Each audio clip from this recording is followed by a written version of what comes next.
nightmares behind the mascot outfit. The stadium was filled with energy, and the fans cheered excitedly as the game began. Thomas sat next to his father, not particularly interested, but his eyes kept drifting toward the mascots moving around the field. What caught his attention the most was the Miami Dolphins mascot, a towering, massive dolphin with a gray body and deep-set blue eyes. However, his excitement soon turned into unease as he noticed the mascot's strange behavior and unsettling appearance. The mascot stared directly at Thomas, making him feel dizzy and uncomfortable. He told his father, but his father paid no attention. Feeling uneasy, Thomas lied to his father, saying he needed to use the restroom to get away from the unsettling mascot. Distracted by the game, his father absent-mindedly allowed him to go alone. The stadium restroom was empty when he entered. Thomas locked himself inside a stall, sitting down, trying to shake off the strange feeling in his stomach. The tension in the restroom escalated as someone else walked in. Heavy footsteps approached and stopped right outside his stall. "Hello, kid." Thomas froze. "I can hear you breathing." Then came a strange, unsettling giggle. He covered his mouth, too terrified to respond or even breathe loudly. The man had a deep, warm voice and kept asking if the boy needed help, insisting that he wanted to play with him. The man's words sent chills down Thomas's spine, but he decided to remain silent. After a while, Thomas thought the man had left, so he finally gathered the courage to push the stall door open. But at that moment, he stopped in his tracks. Thomas saw the mascot's head, but this time, it had fallen off. Now, the mascot's head had been replaced with a man's face. A twisted grin stretched across it. "I'm not a dolphin, kid. You know that," the man said. Thomas panicked, tears welling in his eyes. He turned to run away from the man. Before Thomas could react, the man grabbed him and forced him to the ground. His screams echoed through the restroom, but no one could hear them over the roaring noise of the stadium. The man continued grinning as he pinned Thomas to the ground, holding him in a suffocating grip. But then, in a desperate fight for survival, Thomas heard his father's voice from outside the restroom. The man seemed to hesitate for a moment before releasing Thomas and turning toward the door. Thomas screamed, and at that moment, his father burst in, shoving the man aside and landing several strong blows on him. The man in the dolphin suit tried to flee. He didn't get far. Within seconds, he was tackled, handcuffed, and dragged away while screaming. The next day, the police revealed everything. The man in the dolphin suit was not the real mascot. He had been sneaking into stadiums for years, blending in with the mascots to avoid suspicion. He targeted boys who wandered off alone. Unlike Thomas, some of them were never seen again. Authorities had been searching for him for a long time, but he had always slipped through their grasp until now. In his apartment, they found horrifying evidence photos, names and stolen belongings from previous victims. After that day, Thomas's father changed. He paid more attention to him, something Thomas never thought would happen. Sometimes, when passing a stadium, Thomas still glanced at the mascots. How many other children had almost never made it home? He was one of the lucky ones, and he would never forget that. Nightmare in the snowstorm. For many years, my family has cherished our annual Christmas trip to a cabin nestled in the mountains on the outskirts. It's a place filled with joy, laughter, and unforgettable memories. But almost 2 years ago, a trip changed everything. As usual, we drove up the trail, my wife and I excited, our car packed with gifts, food, and winter essentials. Our 6-year-old daughter, Lucy, was bouncing with excitement in the back seat. As I carried the last gift box inside, something caught my eye, a shadow moving among the trees. I glanced over, but saw nothing, just swaying trees and a thick layer of snow. That night, everything went as usual. We settled in and enjoyed a cozy evening together, unaware that a snowstorm was starting outside. By morning, a blizzard was forecasted, and we considered leaving. However, the weather report promised calm after 3 days, and with no refund available, we decided to stay, nestled in the cabin's warmth. A few hours later, the blizzard raged outside the window, a furious white storm, with a howling wind so loud it was almost deafening. Then, amidst the chaos, a crash tore through the air, suddenly shattered by the sound of glass breaking in one of the rooms. Lucy's eyes widened in fear, and she clung tightly to her mother. I ran towards the sound, following it to one of the rooms, where the wind's howl was even louder and snow gusted into the hallway. I peeked into the room. The window was broken, and snow was pouring in, immediately covering the floor with a layer of white. I searched the room for signs of a break-in, or anything that could have shattered the window. But there was nothing, as if something or someone had broken it with bare hands. I closed the door tightly to keep out the cold and returned to my family, my mind heavy with worry. I told my wife what had happened, and we agreed that the best thing we could do was to keep the room closed, to stay warm and prevent more snow from falling into our cabin. We went to sleep that night with a sense of unease due to this change. Finally, exhaustion took over, and we drifted off. The silence woke us. The storm had stopped, but something felt wrong. Lucy hadn't run into our room, as she did every Christmas morning. For 4 Christmases in a row, Lucy would rush in, jump onto the bed, and pull us out of bed. But why wasn't it happening this morning, we wondered, growing anxious. I jumped out of bed, my wife close behind, as we ran to Lucy's room. Her bed was empty. In a panic, we searched the cabin, every room, every corner. When we reached the room with the broken window, the door was ajar. A chill ran down my spine as I took in what lay before me. A tunnel had formed in the snow, leading from the broken window to the woods beyond. Caught on a shard of glass in the snow was a piece of Lucy's nightgown. My mind went numb with fear, until I heard her faint voice calling from somewhere down the tunnel. Without thinking, I plunged into the narrow path, clawing through the snow. I shouted, "Lucy, Daddy's coming." After what felt like an eternity, I saw her ahead, struggling with something, or someone.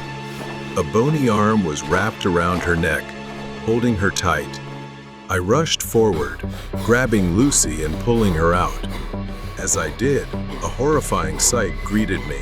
A man crouched in the snow, his skin covered in dirt, wild eyes with jagged, sharp teeth. He hunched there, watching us, his grin stretched wide as if he was savoring the moment. I pushed Lucy behind me, shielding her with my body. I lunged forward, grabbing his leg. He fought back, then kicked towards my face, knocking me down into the snow. I stumbled back to my feet, rage and terror flooding me. But when I looked up, he was moving away, retreating into the woods. I shouted after him, my voice breaking with fury and helplessness. He stopped, turned, and tilted his head, a twisted smile on his face, then disappeared into the forest. 2 years have passed. Last week, a police report was released. After an investigation, police found his lair deep in the woods, a makeshift shelter filled with bones and remains of missing children. As I finished reading, my wife and I looked at Lucy, playing in the yard. I felt an overwhelming mix of gratitude and horror. We were incredibly lucky she escaped by the narrowest margin. Mystery buried under the snow. Rian had never truly clicked with Tyler, but they were still friends. Their relationship had always been complicated, marked by their differences in personality. Tyler was a complex, reserved guy with hidden corners of his life he never let anyone see. On the other hand, his mother, Diane, was the opposite, controlling, invasive, and suffocating. She seemed like a constant weight on his shoulders, though Tyler never outright said so. Their mother-son relationship might seem normal at first, but something about it never truly felt right. Diane constantly monitored Tyler with endless calls, texts, and surprise visits. He was never truly at ease during outings with friends, always explaining that he couldn't stay long because his mother would worry. When Tyler finally moved out, Rian thought things would change for him. Diane paid his rent, of course, so she couldn't entirely let go, but Tyler initially seemed more at ease. But that didn't last. He started avoiding people, skipping gatherings, and dodging calls. Rian thought Tyler was just adjusting to his new life, but one day, Rian ran into him. Tyler, looking exhausted, waved him over and asked for help fixing a leaking faucet. When Rian entered Tyler's apartment, everything seemed normal at first. However, there was an unsettling heaviness in the air.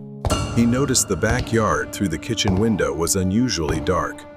At first, Rian thought it was someone in the yard, but upon closer inspection, he realized it was a massive snowman. Rian frowned, jokingly pointing at it.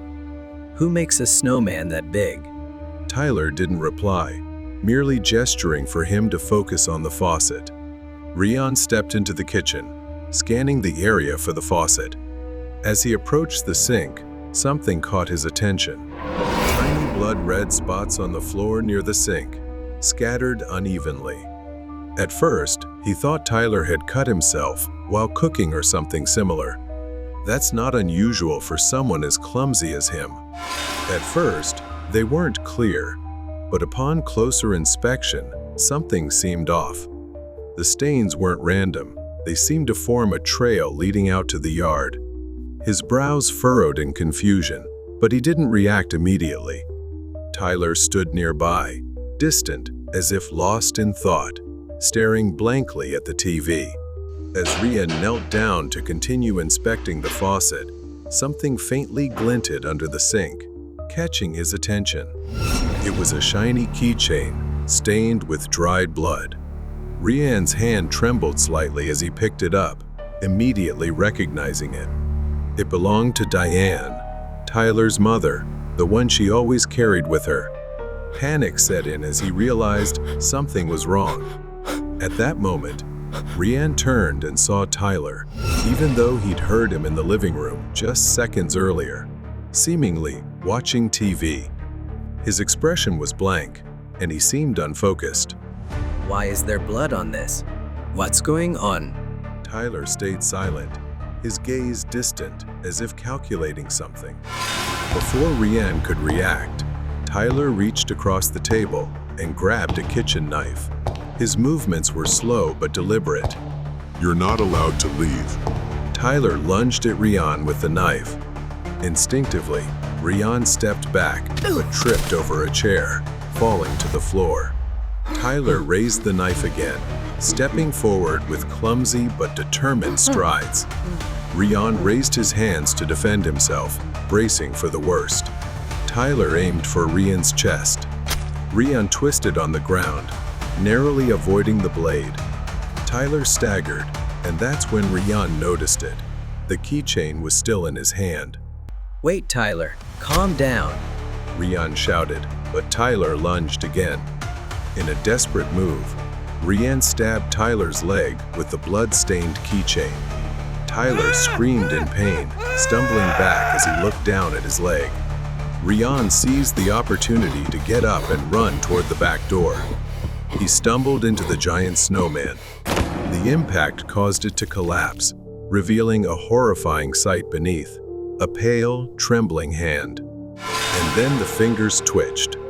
It was Diane. Help. She whispered weakly. She clung to his coat, her eyes filled with tears. I wanted him to be happy. Rian dragged Diane toward the patio, his arms trembling with the effort. Rian turned to see Tyler, now staggering and disoriented, looking toward them. His knees buckled, and he collapsed into the snow, sobbing uncontrollably. I just wanted to fix everything. The sound of sirens tore through the night as the police arrived. Tyler didn't resist as they surrounded him. He just sat there, his head in his hands, mumbling incoherently. The investigation revealed Tyler's mental breakdown. In a twisted effort to conceal his mother, he had hidden Diane inside the snowman. Tyler was sentenced to life in a mental institution, his mind damaged beyond repair. The snowman was something Rian could never forget, the desperation of Tyler and the suffering of Diane. In the freezing cold of winter, he could never look at a snowman the same way again. The house in the woods of the stranger. Mai's family loved traveling whenever there were holidays. They often went on short trips, and back then, Mai was probably only 10 years old. Mai's father rented a small house in the woods, in a farm-like area with scattered small houses. It was a quiet tourist spot, mostly visited by campers and hikers. At that time, they were the only tenants staying on the property, or at least, that's what the landlord told Mai's family. The fresh air, the tranquility of the lake, and the chirping of birds made her love the place. Mai's father took her out on a boat to the middle of the lake to fish. It was her first time, and she was thrilled. Suddenly, Mai noticed a large tree to the left and felt as if someone, a shadowy figure, was standing under the tree watching them. "Dad, who is that?" she asked her father and pointed in that direction, but the figure disappeared as soon as Mai pointed it out. Her father dismissed her worries, and they returned to the house for lunch. Back from the lake, Mai's mother set up a small table and chairs for snacks while preparing for dinner.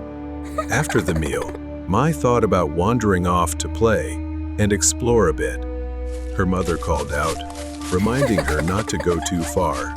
Mai started walking around, but suddenly she saw a rabbit hopping about. Excited, she began following it. The rabbit hopped into a nearby bush, and she ran over and started searching through the bush. Suddenly, she heard rustling footsteps behind her. Thinking it was the rabbit, she turned around. Mai turned around and saw a man standing there with a strange smile. He was holding the rabbit she had just seen. His smile was creepy, but Mai, in her innocence, didn't think much of it. He raised an eyebrow at her and said, "Looking for this rabbit, little girl? Do you want to pet it?" Mai innocently told him, "But my mom says they always run away. They won't run if you put them in a cage." He scratched his head and said he didn't have a cage, but mentioned he had one at his house. Then, he suggested Mai come with him. Mai knew it was a big warning sign, but at 10 years old, all she could think about was the rabbit. So, she agreed to go with the man. The man's eyes lit up. He led Mai through the woods, and after a short walk, they arrived at another house that looked exactly like the one her family was staying in. Mai felt a bit surprised. Inside, the dim, shadowy light revealed a filthy and cluttered house with old, muddy clothes scattered across the floor. She began to smell an intensely unpleasant stench. Mai held the rabbit in her arms while he went into another room. After a moment, he called out, asking if she could come and help him. Mai stood up and stepped into the room, where the stench grew even stronger. The room was very dark, with a dirty, tattered piece of cloth hanging over the window. Small beams of sunlight filtered through the tiny holes, barely lighting the room. It took her a moment to realize there was a bed in the room, and lying on it appeared to be a woman. In the dim light, she could make out a skeletal hand, covered in horrifying sores. Mai began to feel that something was very wrong. She stepped back and said, "I need to go back. My mom is waiting for me." The situation had become alarming, and she realized she needed to leave. The man's face twisted into a displeased frown. Before she could move, he lunged forward, grabbed her, and lifted her off the ground. He muttered something strange. "Touch this little one, darling. It might cure your illness." Mai struggled and screamed for help, but he held her tightly, dragging her closer to the figure on the bed. The stench grew more overwhelming. Just as he was about to force her closer to the woman, Mai kicked him in the face and grabbed the curtain, pulling it down. He fell to the floor, clutching his bleeding nose. Mai also fell, and the entire curtain came down, flooding the room with sunlight. For the first time, Mi saw the woman clearly. Her peeling skin resembled that of a corpse. The decaying body lunged toward Mi, bony hands reaching out to grab her. She screamed and backed away like prey before a predator. Suddenly, Mi's father burst into the room, shouting her name.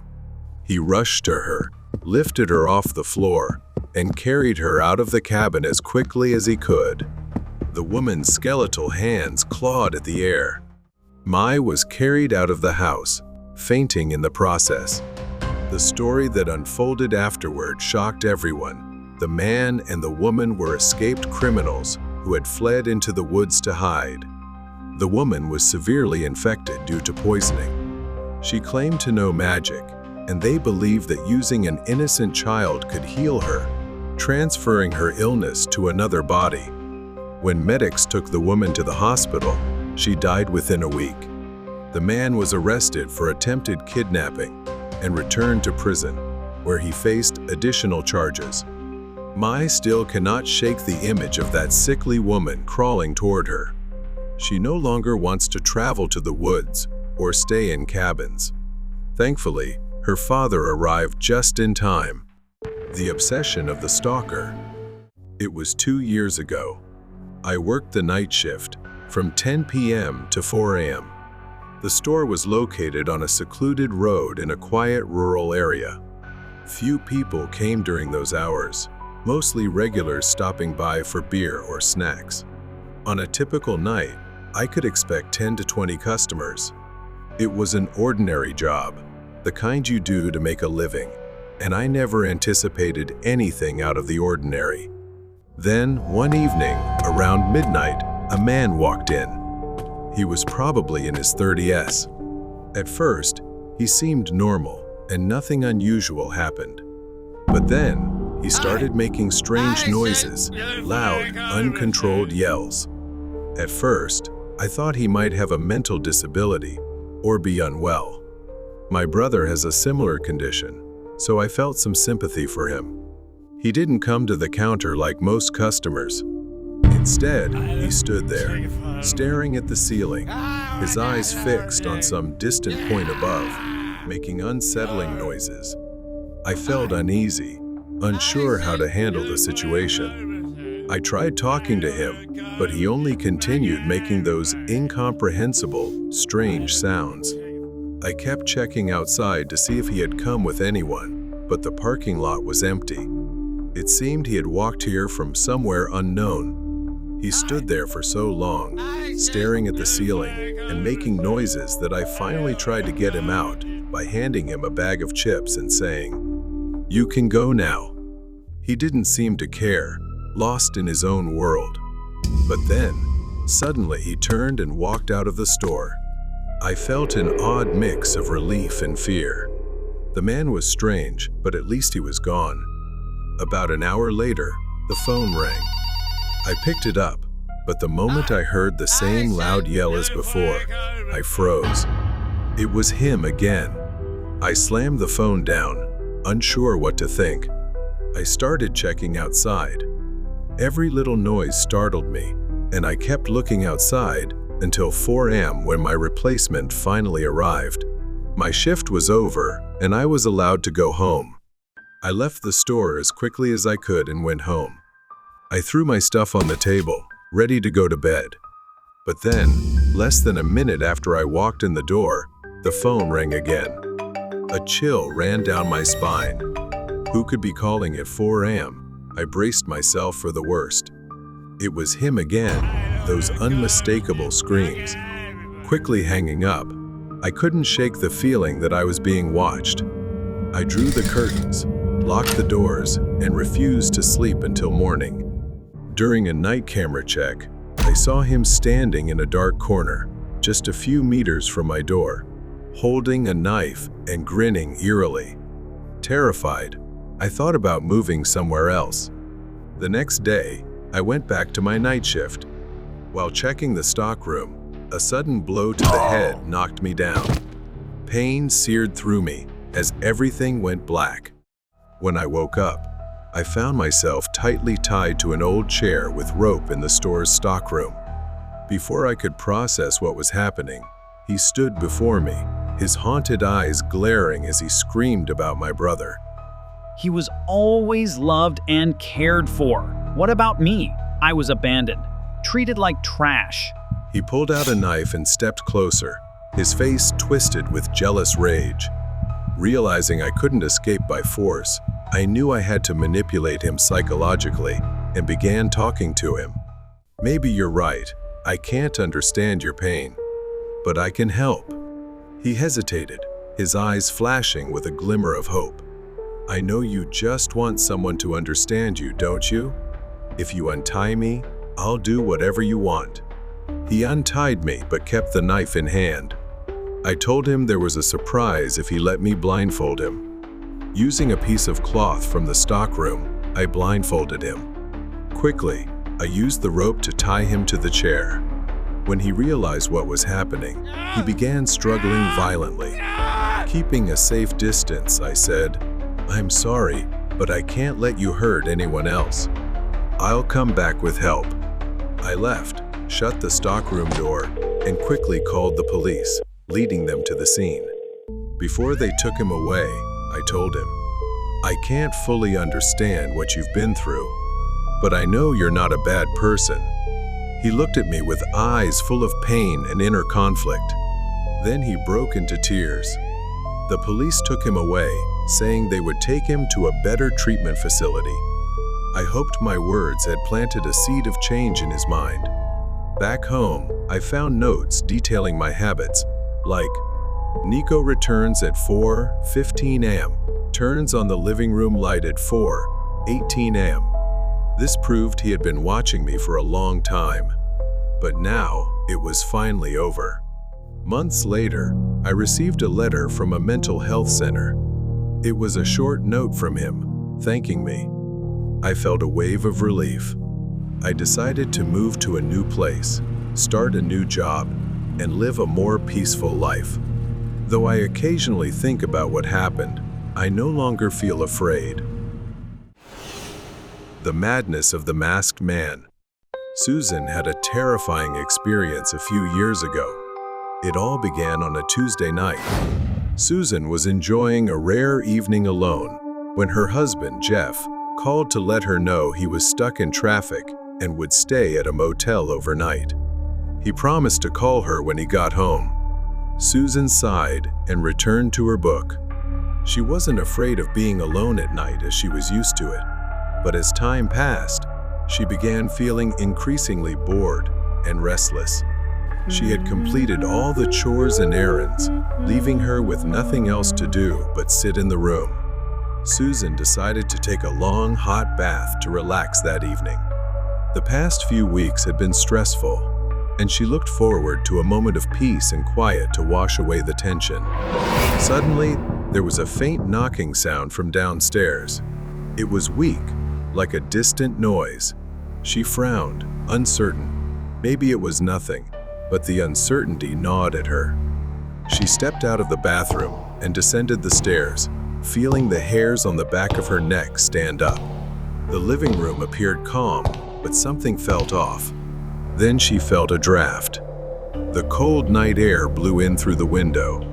Susan froze, hurrying to close it, but before she could, a shadow appeared on the other side. A man wearing a mask and a black hoodie stared directly at her, his hands on his hips, as if daring her to approach. "Come outside, Susan." Panicking, she slammed the window shut, locked it tightly, and ran to escape. Seconds later, the sound of shattering glass echoed through the house. He had broken the window to get inside. The man, wielding a knife, stepped through the window, his mask still on and hoodie pulled tight. His movements were slow and deliberate, like a predator toying with its prey. Susan frantically locked the living room door and rushed upstairs to the second floor. He was right behind her, chasing leisurely. Don't run like that, girl. I'll catch you soon enough. Susan stumbled through the hallway, entering the master bedroom. Her breathing was shallow as she strained to hear any sound from downstairs. Susan stepped into a small, rarely used room on the second floor. But one thing she was certain of, he wouldn't find it. It was a hidden space in the attic, known only to her and her husband. She was sure no one from the outside would see her as Susan pressed herself against the wall. A voice echoed just outside the attic door. Oh, Susan, I know you're here. A voice strangely familiar. Susan could hear his creaking footsteps getting closer. A terrifying silence filled the air. In a flash, he appeared right in front of her.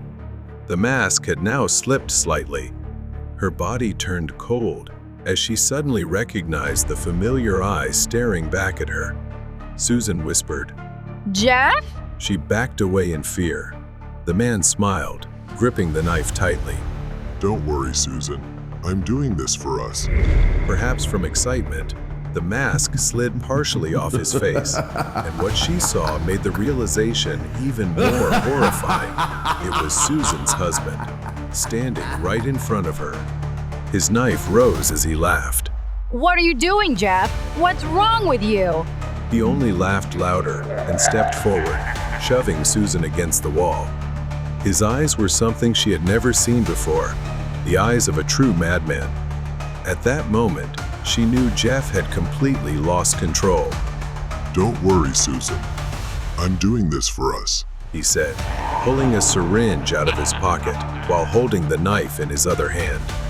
He gripped Susan's hand and held the syringe, slowly and mockingly bringing it toward her neck. It'll be gentle, my love. Susan screamed in terror and kicked him in the shin, causing him to stumble and shatter the syringe. She fled from the attic, but he quickly chased after her, shouting angrily. As he raised the knife above her, a loud noise erupted. Susan turned to see he had tripped down the stairs.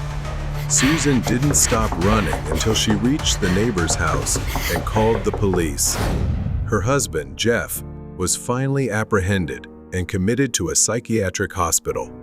Doctors diagnosed him with severe delusions and paranoia, which had driven him to aggression and irrationality.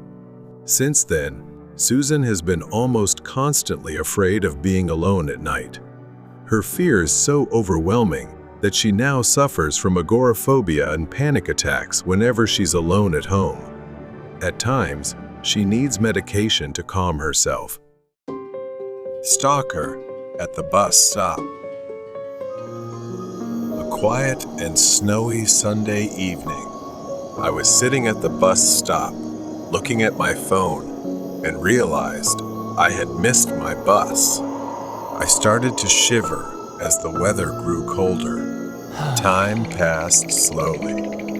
I pulled out my phone again, put on my earphones, and selected a song to forget the uncomfortable cold. I looked around, realizing I was completely alone. No cars, no pedestrians, just an endless, empty street.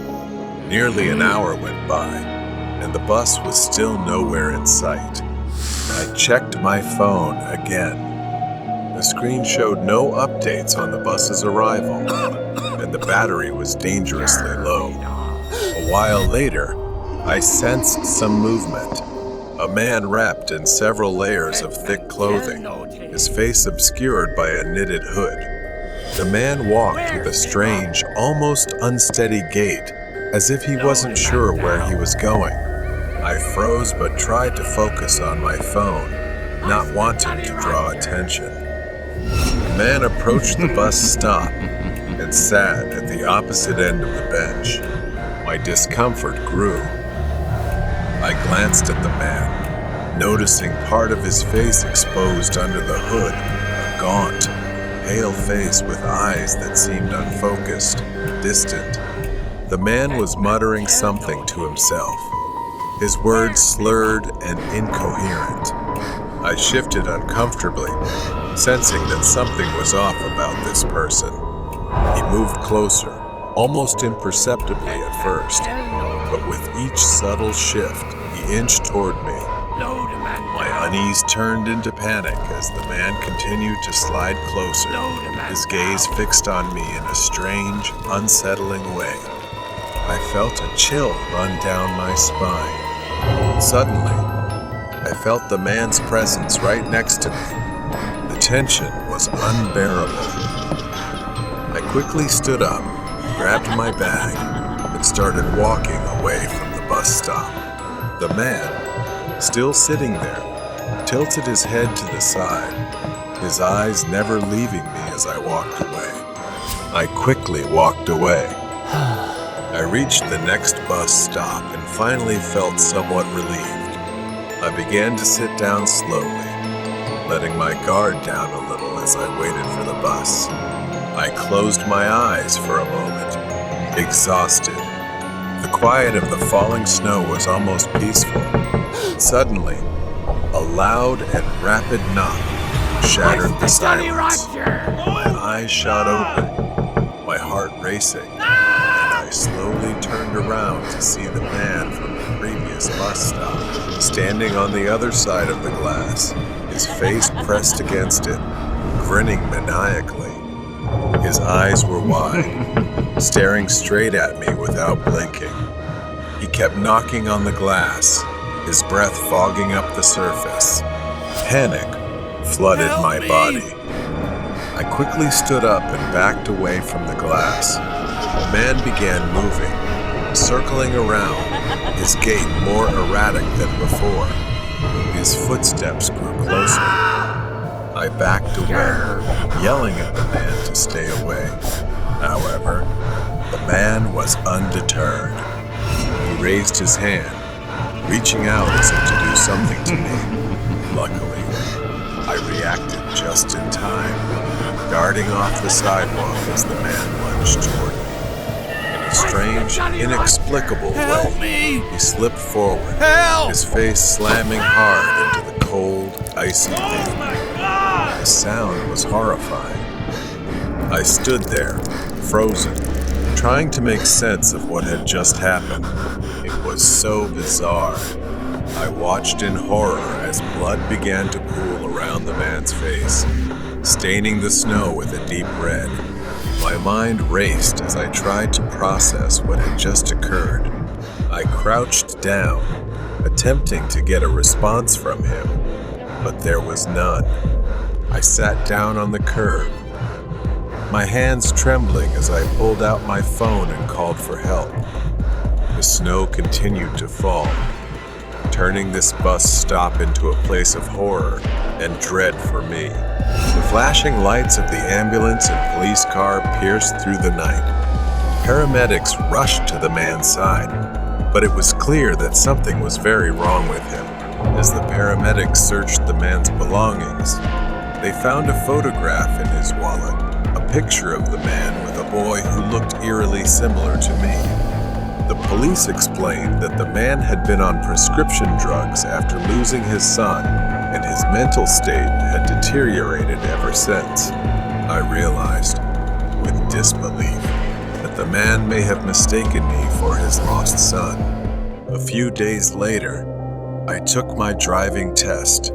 As I drove, I glanced down the road where the bus stop was in the distance, the events of that night still haunting me deeply. I couldn't shake the sorrow of the man's grief and the terrifying experience that had unfolded. Night at the gas station. That night, snow fell, freezing cold. The wind howled as I drove into the parking lot of the gas station where I worked the night shift. I had been doing this job for a few months now, from 11 p.m. to 7 a.m., as it fit my personal schedule. My coworker's car was the only other vehicle in the lot. I parked next to it, bracing myself for a long night. Nothing but slow hours and an empty store ahead. After greeting my coworker and taking over his shift, I was alone for the rest of the night. As soon as the door closed behind him, I glanced at the task list my manager had left. It was short, just a few tasks that would take less than an hour to complete. Around midnight, a car pulled into the station, catching my attention. It was an old SUV, pulling up to one of the gas pumps. I glanced out the window for a moment before turning back to my phone. A few minutes passed, then 10. I glanced again, surprised to see the SUV still parked there. The headlights were off, the doors closed, but no one had come in to pay or use the restroom. A strange feeling began to creep over me. I grabbed my coat and stepped out into the freezing cold, the wind biting into my skin.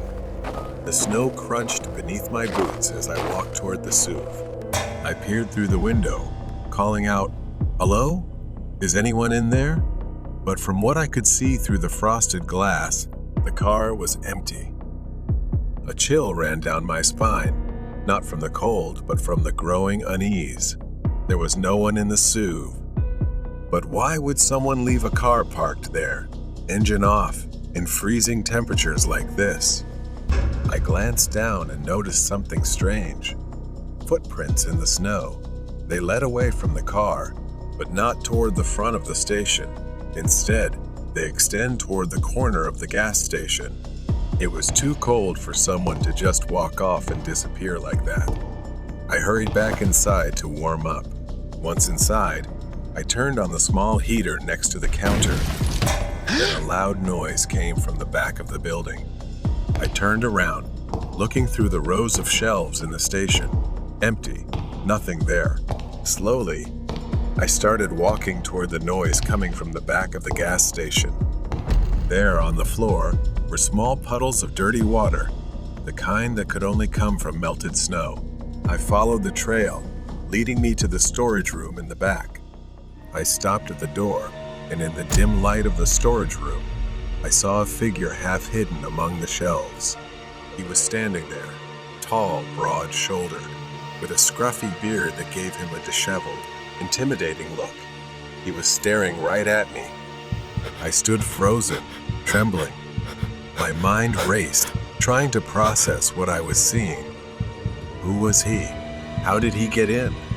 Then he moved slightly, stepping forward. Instinctively, I backed away, my hands trembling as I reached for anything to defend myself with. My fingers touched a metal crowbar leaning against the wall. I gripped it tightly. I stammered, my voice barely a whisper. "Who are you?"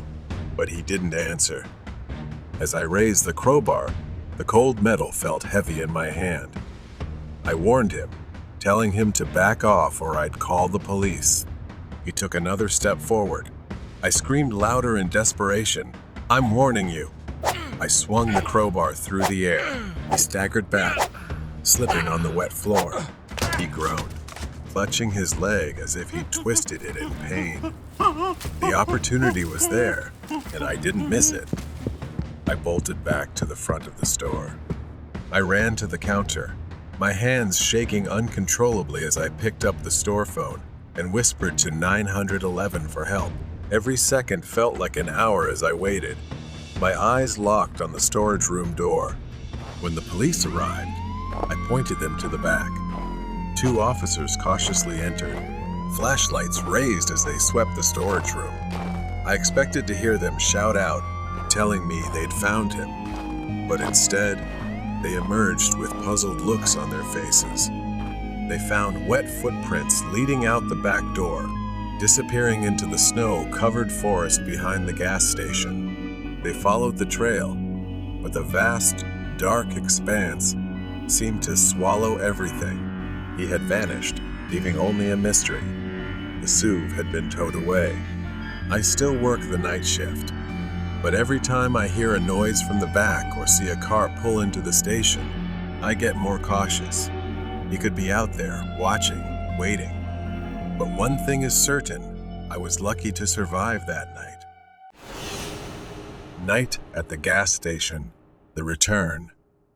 The memory of that snowy night still lingers in my mind. It's been over 2 weeks, and the police are still searching for him. Since then, unease has stayed with me. I've become more cautious, more aware of every detail. I thought it was over, but I was wrong. Light snow fell tonight, and the parking lot was empty. No cars, no customers, only the constant hum of the station lights and the heater struggling to keep the cold at bay. I gazed out the window, just like I had every night since then. I decided to keep busy with the small tasks my manager had left me. Stocking shelves, wiping the counter, anything to keep my mind occupied. As I bent down to organize some snacks, I heard it. A soft creaking sound from the back. It was the same sound I had heard that night, the one that led me to the storage room. I stood up slowly, waiting, listening for more. I told myself it was nothing, but I couldn't shake the feeling that I was being watched. Just as I began to relax, headlights swept across the parking lot. A car slowly pulled in. It was the same type of SUV again. I froze, watching it stop near the gas pump. I grabbed my coat, knowing I couldn't avoid this. A feeling of dread crept over me as if everything was about to happen again. I stepped outside, the cold wind biting my face as I approached the SUV. I cautiously peered inside. This time, there was someone inside. A man wearing a thick coat, his face partially obscured by a knit hat. I asked, "Do you need help?" The man didn't respond right away. He slowly turned his head, his movements deliberate. Then he spoke in a low, raspy voice. "I am here for what I left behind." Before I could respond, he opened the car door and stepped out. He was tall and moved toward me, and instinctively, I took a step back. I ran inside, slamming the door shut. My fingers fumbled for my phone to call the police. I gasped as I told them, "He's back. The man from before. Please send help." I glanced around, looking for the crowbar I had used before. It was leaning against the wall near the counter. I grabbed it tightly as I heard the man approach the entrance. The door rattled as he tried the handle, but it was locked. Then I heard him move toward the back door. I crept toward the storage room. The back door was still shut, but I knew he was out there. I could hear him moving, his footsteps crunching in the snow. Suddenly, the door handle began to shake. I backed away, gripping the crowbar. The door creaked open slowly, letting in a rush of cold air. I could see his silhouette. It was still him. The scruffy beard, the broad shoulders. His eyes fixed on me, wild and crazed. This time, I didn't wait. I swung the crowbar. He ducked, barely dodging the blow. I swung again, and this time, I hit his arm. He groaned in pain, staggering back, but he didn't fall. Instead, he lunged at me, grabbing the crowbar with a force I didn't expect. The metal slipped from my hands and fell to the ground. I stumbled back. Then I saw my chance the exit, and I ran as fast as I could toward it. I ran outside, the snow crunching beneath my boots. I could hear him behind me. I sprinted toward the forest, needing to get away from him. Branches whipped against my face as I rushed into the woods, the cold biting into my skin, causing sharp pain. I tripped. My foot caught in a tree root hidden beneath the snow. It sapped all the strength out of me. I tried to get up, but before I could move, I felt his hand grab my ankle, pulling me back. I kicked out, sending him staggering with a cry of pain. I got up and kept running toward the edge of the woods. In the distance, I saw the flashing lights of a police car. I collapsed into their arms, gasping for breath, pointing toward the forest. "He's still in there." At that moment, he came running out of the woods as the police closed in. For a split second, the crazed smile on his face vanished. He turned to run, but it was too late. The police were right in front of him. He thrashed and squirmed violently as they wrestled him to the ground and cuffed him. The SUV had been towed away, and the man was gone, but the unease remained. The store was quiet again. I walked to the door, staring out at the now empty parking lot. I didn't know why he had come back, what he was after, or what he thought he'd left behind, but I hoped it would be the last time I saw him. The ghost of a mother in the forest. I was never someone who truly believed in ghosts. I always thought they were just products of imagination, created to explain the unexplainable. But everything changed when I was in that cursed forest. It was supposed to be a normal overnight trip, and quite an easy one. The locals whispered about the forest being haunted, but I didn't pay much attention to that. The road was rough, and the darkness grew thicker as I drove deeper into the forest. My headlights barely cut through the fog, so I had to be more careful. Then suddenly, she appeared. An old woman stood in the middle of the road, hunched over, her eyes fixed on me as I stopped. I honked, but she didn't seem to hear, so I opened the door and shouted for her to move so I could pass. She didn't react at all. Instead, she slowly turned, looked straight at me, and asked, "Have you seen my daughter?" She kept asking, her voice growing more desperate. Then suddenly walked away, sobbing, leaving me confused and shaking. In my mind, I tried to dismiss the encounter with the woman as I continued my journey, but her words kept echoing in my head, gnawing at my sanity. When I finally made it out of the forest at dawn, I stopped at a small grocery store. The shopkeeper was kind, and I chatted with him for a while.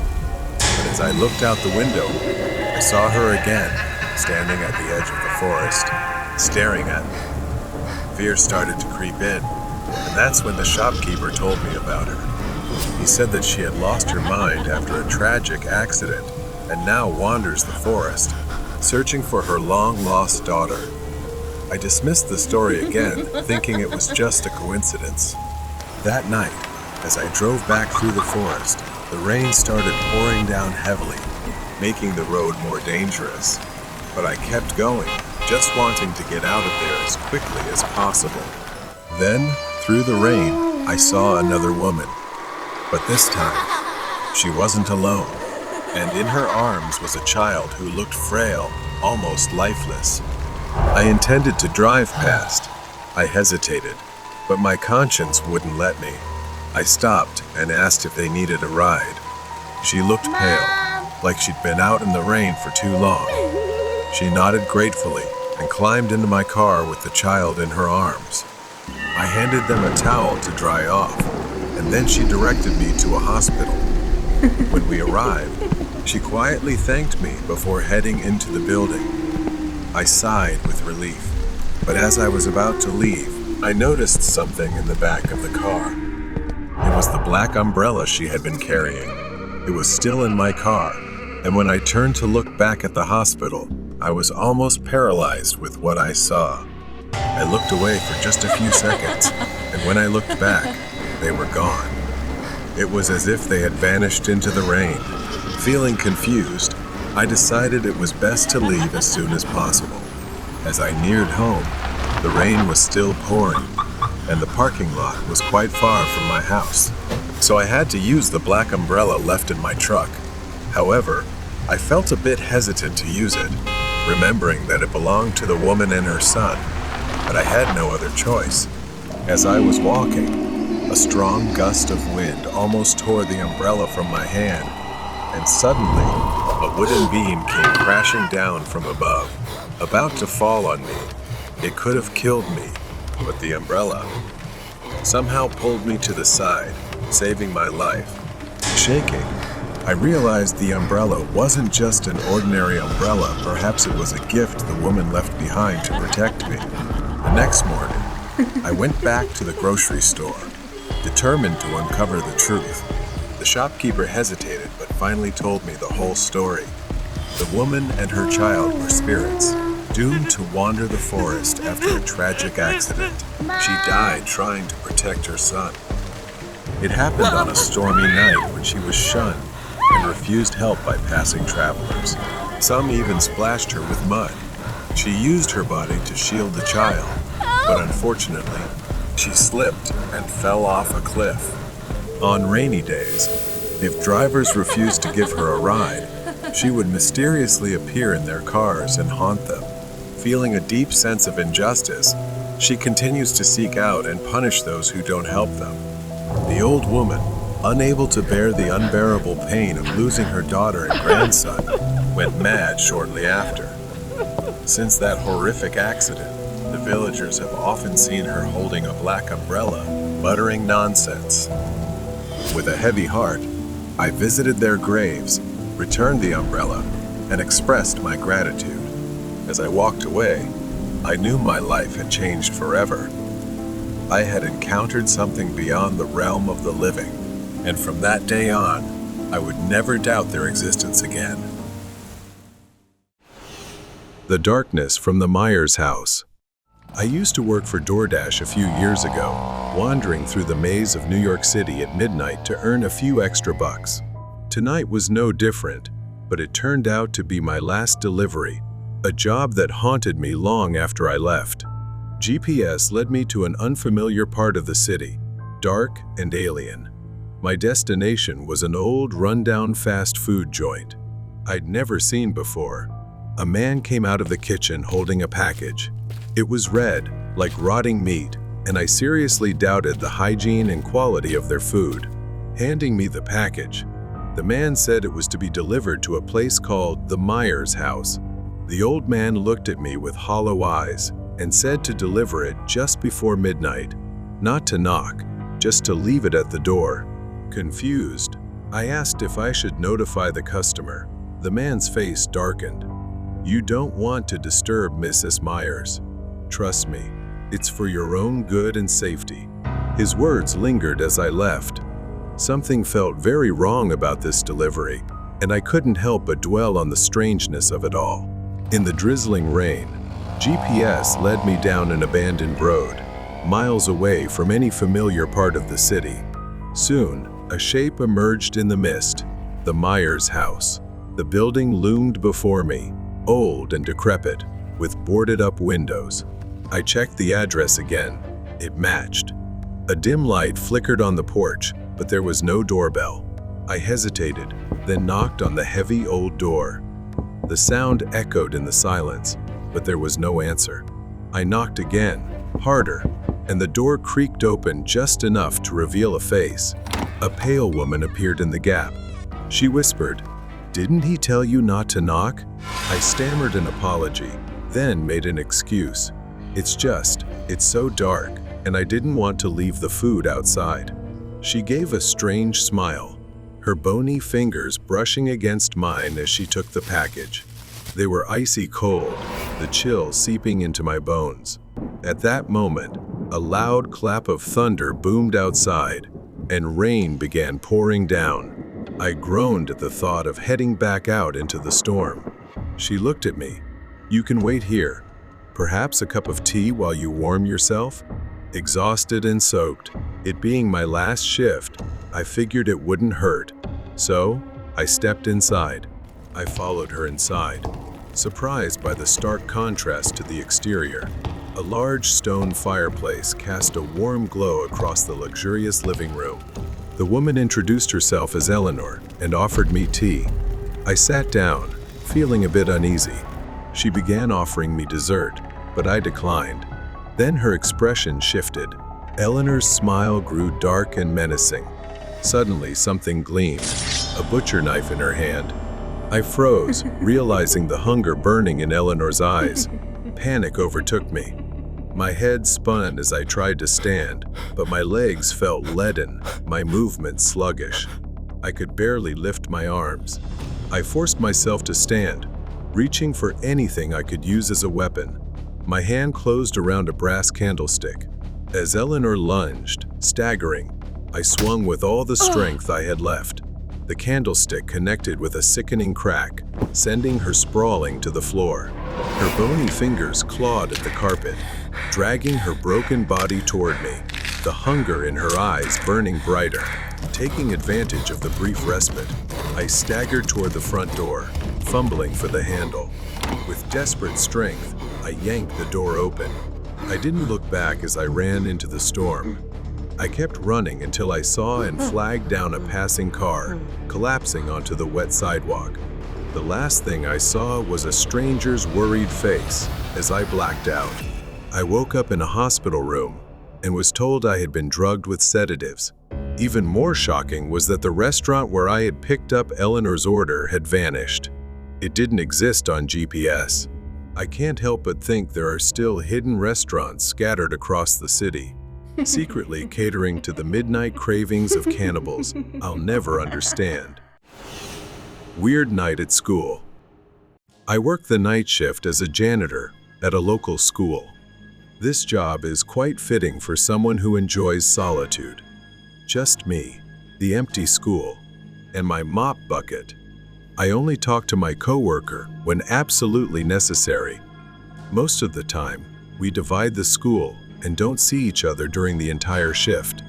One night, the school was completely silent. The only sound was the occasional echo of my mop hitting the floor. I've done this 1,000 times, but something about this night felt different, as though something was watching me from the darkness. I brushed it off and kept cleaning. I put on headphones, playing music low enough to still hear if someone was around, but everything seemed normal. I took a break to change the water in my mop bucket. When I returned, I noticed something strange. The wet floor sign I had placed earlier had fallen over. I sighed and stepped forward to pick it up, but that's when I saw them. Small, wet footprints leading away from the sign and down the hallway. I followed the footprints, which led to the staircase heading up to the second floor. I stopped, trying to listen for any sound. Then, I saw something move out of the corner of my eye. It was fast, a flicker of motion at the end of the hallway. I rushed to the end of the hallway, but no one was there. At that moment, I heard faint laughter, the giggling of a child. It echoed through the empty school, sending a chill down my spine. I turned, searching for the source, but saw no one. A loud crash suddenly broke the silence. The sound came from the first floor. My mop bucket had been tipped over, spilling water into a large puddle. My blood boiled with frustration. Someone was messing with me, and I wasn't in the mood for games. I grabbed a dry mop and started cleaning up. I couldn't shake the feeling of being watched as I tried to figure out what was happening. Were there students still in the building? Had someone snuck in after hours? I decided to talk to my coworker. Maybe she had seen something too. She laughed and told me I was joking with her. She looked at me, completely puzzled, shaking her head. I've been here the whole time. I couldn't make sense of it. I left her workspace and went back to finish my shift. Another hour passed. I was trying to make up for lost time when, without warning, the entire school went dark. For a moment, I was surrounded by darkness.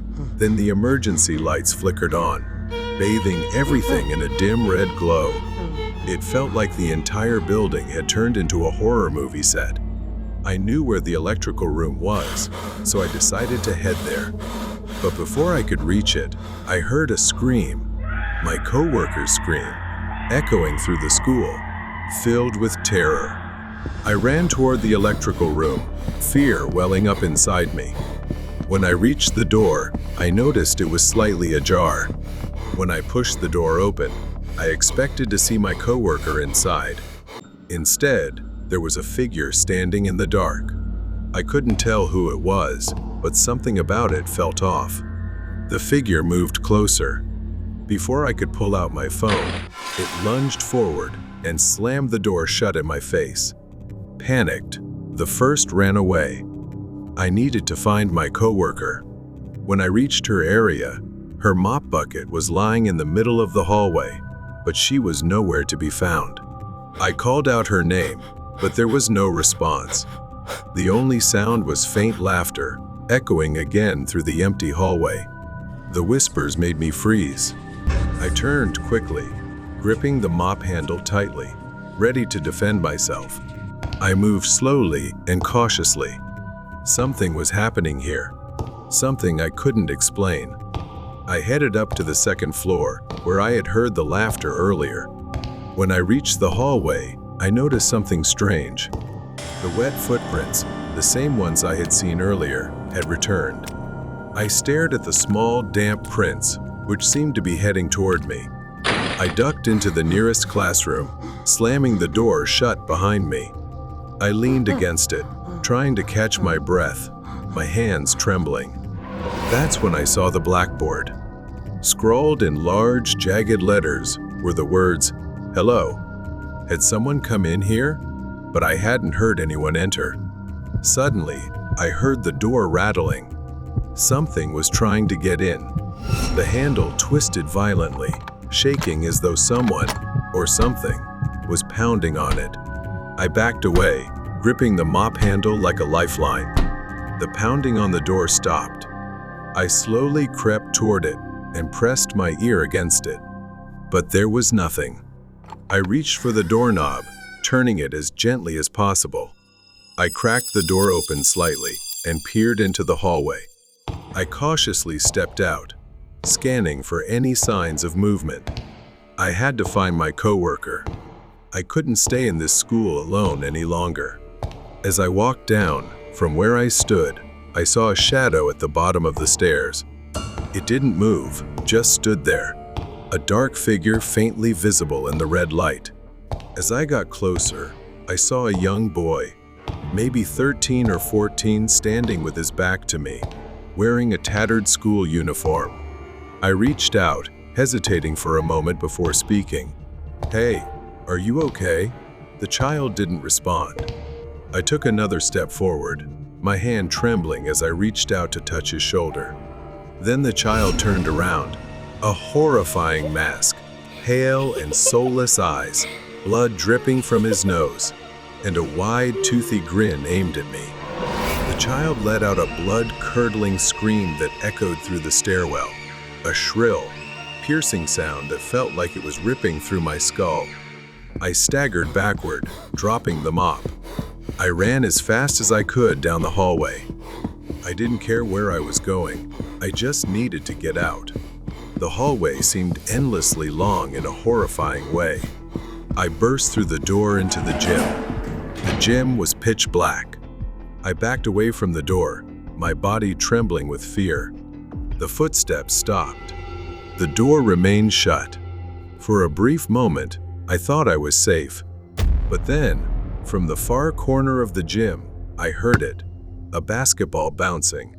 There, in the far corner, the child still stood, his face twisted into that eerie grin, holding a basketball and bouncing it slowly. Then the boy whispered, "Hello," his voice echoing through the empty gym.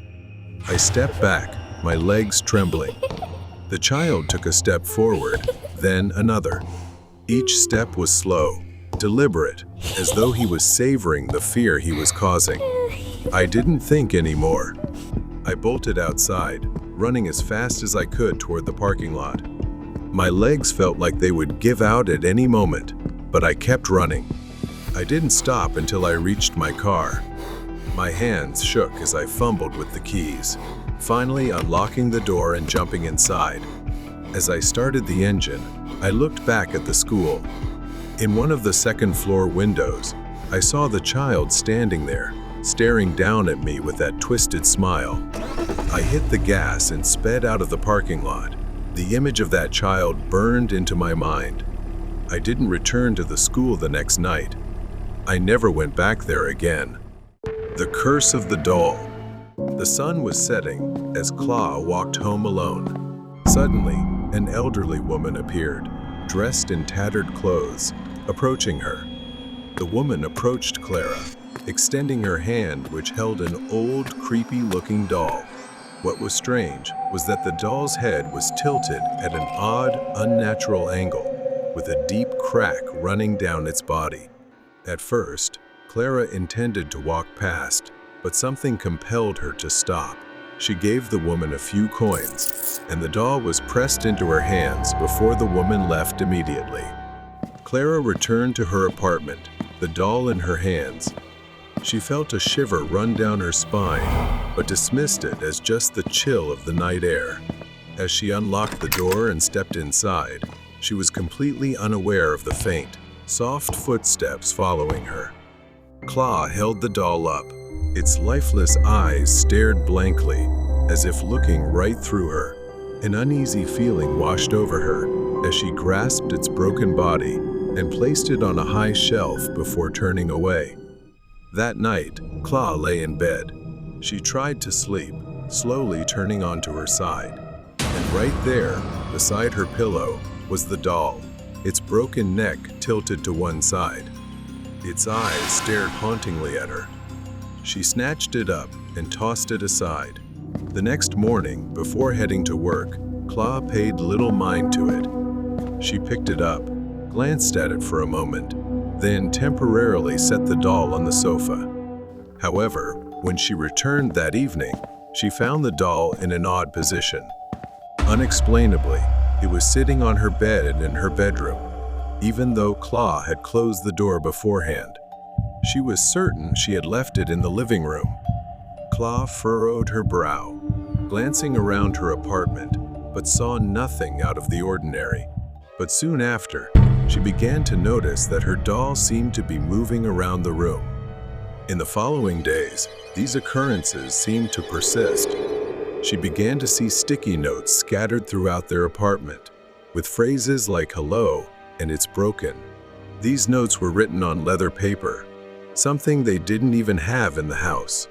One afternoon, while alone in the apartment, Claw heard a faint rustling sound, as if someone was moving inside.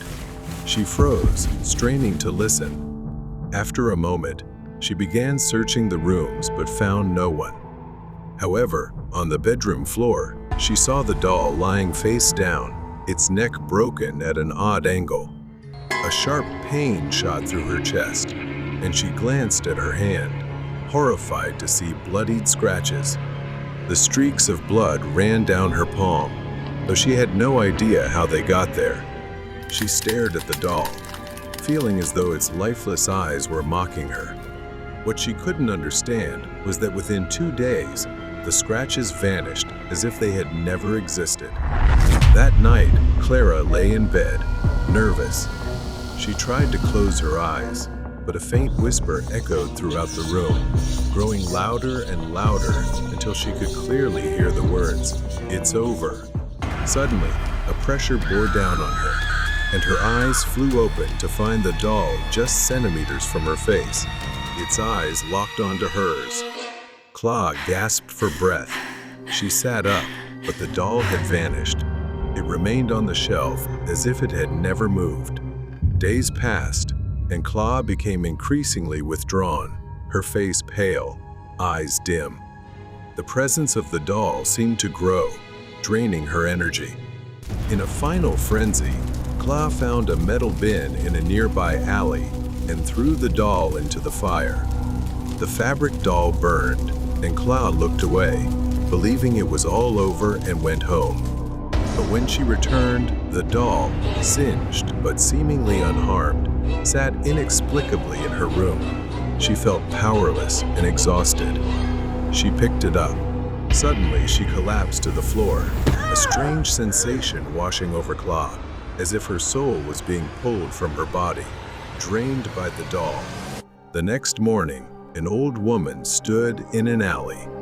In her hands, she tightly clutched the tilted doll. People passed by, avoiding looking, instinctively feeling uneasy before her presence. Then there was a girl whose expression was more curious than scared. Her eyes stared at the doll, a curious excitement flashing in her gaze. She walked over and held out the doll. "You seem to like it, don't you?" She held out her hand, almost reaching for it before she pushed it away like she always did. She was excited to have it. Letting go, she watched contentedly as her new victim clutched the doll. Seemingly unaware of the curse, she was welcoming. As the young girl turned away, the old woman's eyes followed her. That's right. She was born to do this. Betrayal in the dark. It was a quiet night in late October. Maya was patrolling the empty streets of a small Texas town. The air carried a heavy, eerie stillness as the early morning hours approached. But that night, at around 2:15 a.m., the radio crackled to life. Maya received a call. Maya picked up the radio, and a woman's voice came through on the other end. Police, please. I think there's someone in my house. Maya could hear the woman's frantic, shallow breathing. But just as she was about to respond, the line went dead. She tried calling back, but it went straight to voicemail. Maya radioed a colleague to get the location. She stopped, squinting at her GPS. It was just a few blocks away, near the town's edge. Something about the woman's voice unsettled her, so she decided to check it out. Maya arrived at the location, but there was nothing, just an empty lot. The wind whistled softly, rustling through the tall, dry grass. She checked her GPS again. The location was correct, but there was no house, just emptiness. In the distance, a faint light flickered on the porch of an old farmhouse. Maya felt an odd pull toward it. She decided to walk to the farmhouse, thinking maybe they knew something. She parked and approached the door.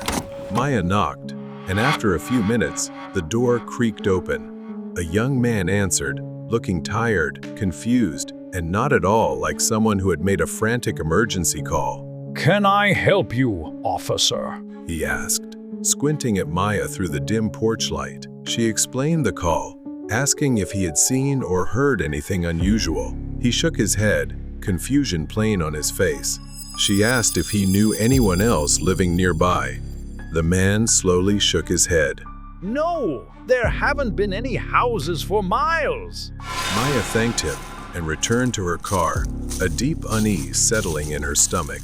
Maya checked her radio again and tried calling the number one more time, but it still went straight to voicemail. She decided to head back to the station, but as Maya turned the key in the ignition, something caught her eye in the rearview mirror. Someone was sitting in the backseat. She could only see a faint silhouette, a hunched figure barely visible in the darkness. Maya's heart pounded as she tried to stay calm, reaching for her radio to call for backup. But before she could, a sharp blow struck the back of her head. Pain exploded. Her vision and everything around her faded into darkness. Maya woke up groggy, her head throbbing. Her hands were tied, and the air smelled of damp wood and rust. A single light bulb swung overhead, casting long, jagged shadows. Then, Maya saw her. It was her colleague, Jeff. Her face twisted into a manic grin, her eyes gleaming with cruelty. You didn't expect to see me, did you? I've been waiting for this. She continued, pacing with a gleaming knife in hand. Do you know how long I had to smile? While everyone adored you, Maya. While I was stuck dealing with scraps, she lunged, pressing the blade close to Maya's face, taunting her about always being so calm. She wanted to see just how calm Maya would stay now. The cuts weren't deep, but they stung. Blood trickled down Maya's skin as Jeff mocked her, savoring every moment. Maya waited, biding her time. Jeff's grip on the knife loosened slightly as she got lost in her own rage. When she leaned in too close, Maya struck. She kicked Jeff's shin with all her strength, making her stumble. Maya's hands were still tied, but she used her shoulder to slam Jeff into the wall. The knife clattered to the floor. Jeff was dazed, giving Maya just enough time to grab it. I feel sorry for you, Jeff. Then, Maya bolted. Behind her, Jeff staggered out, screaming Maya's name, but her voice grew fainter as Maya sprinted toward her patrol car. Maya stumbled into the police station, covered in blood but alive. Her colleagues rushed toward her, their faces a mix of shock and concern. Maya told them everything. Jeff was arrested. She sat calmly, as if nothing had happened, but her eyes still carried pure malice. A few weeks later, Maya drove past the place where it all began. But now, she understood. Sometimes the monsters we fear don't hide in the darkness. They stand right beside us, wearing friendly faces. Mysterious guest at the gas station. Kevin, working at a local gas station, was accustomed to the quiet routine of the night shift. This time, he was covering for someone else, starting from 10 p.m. to 8 a.m.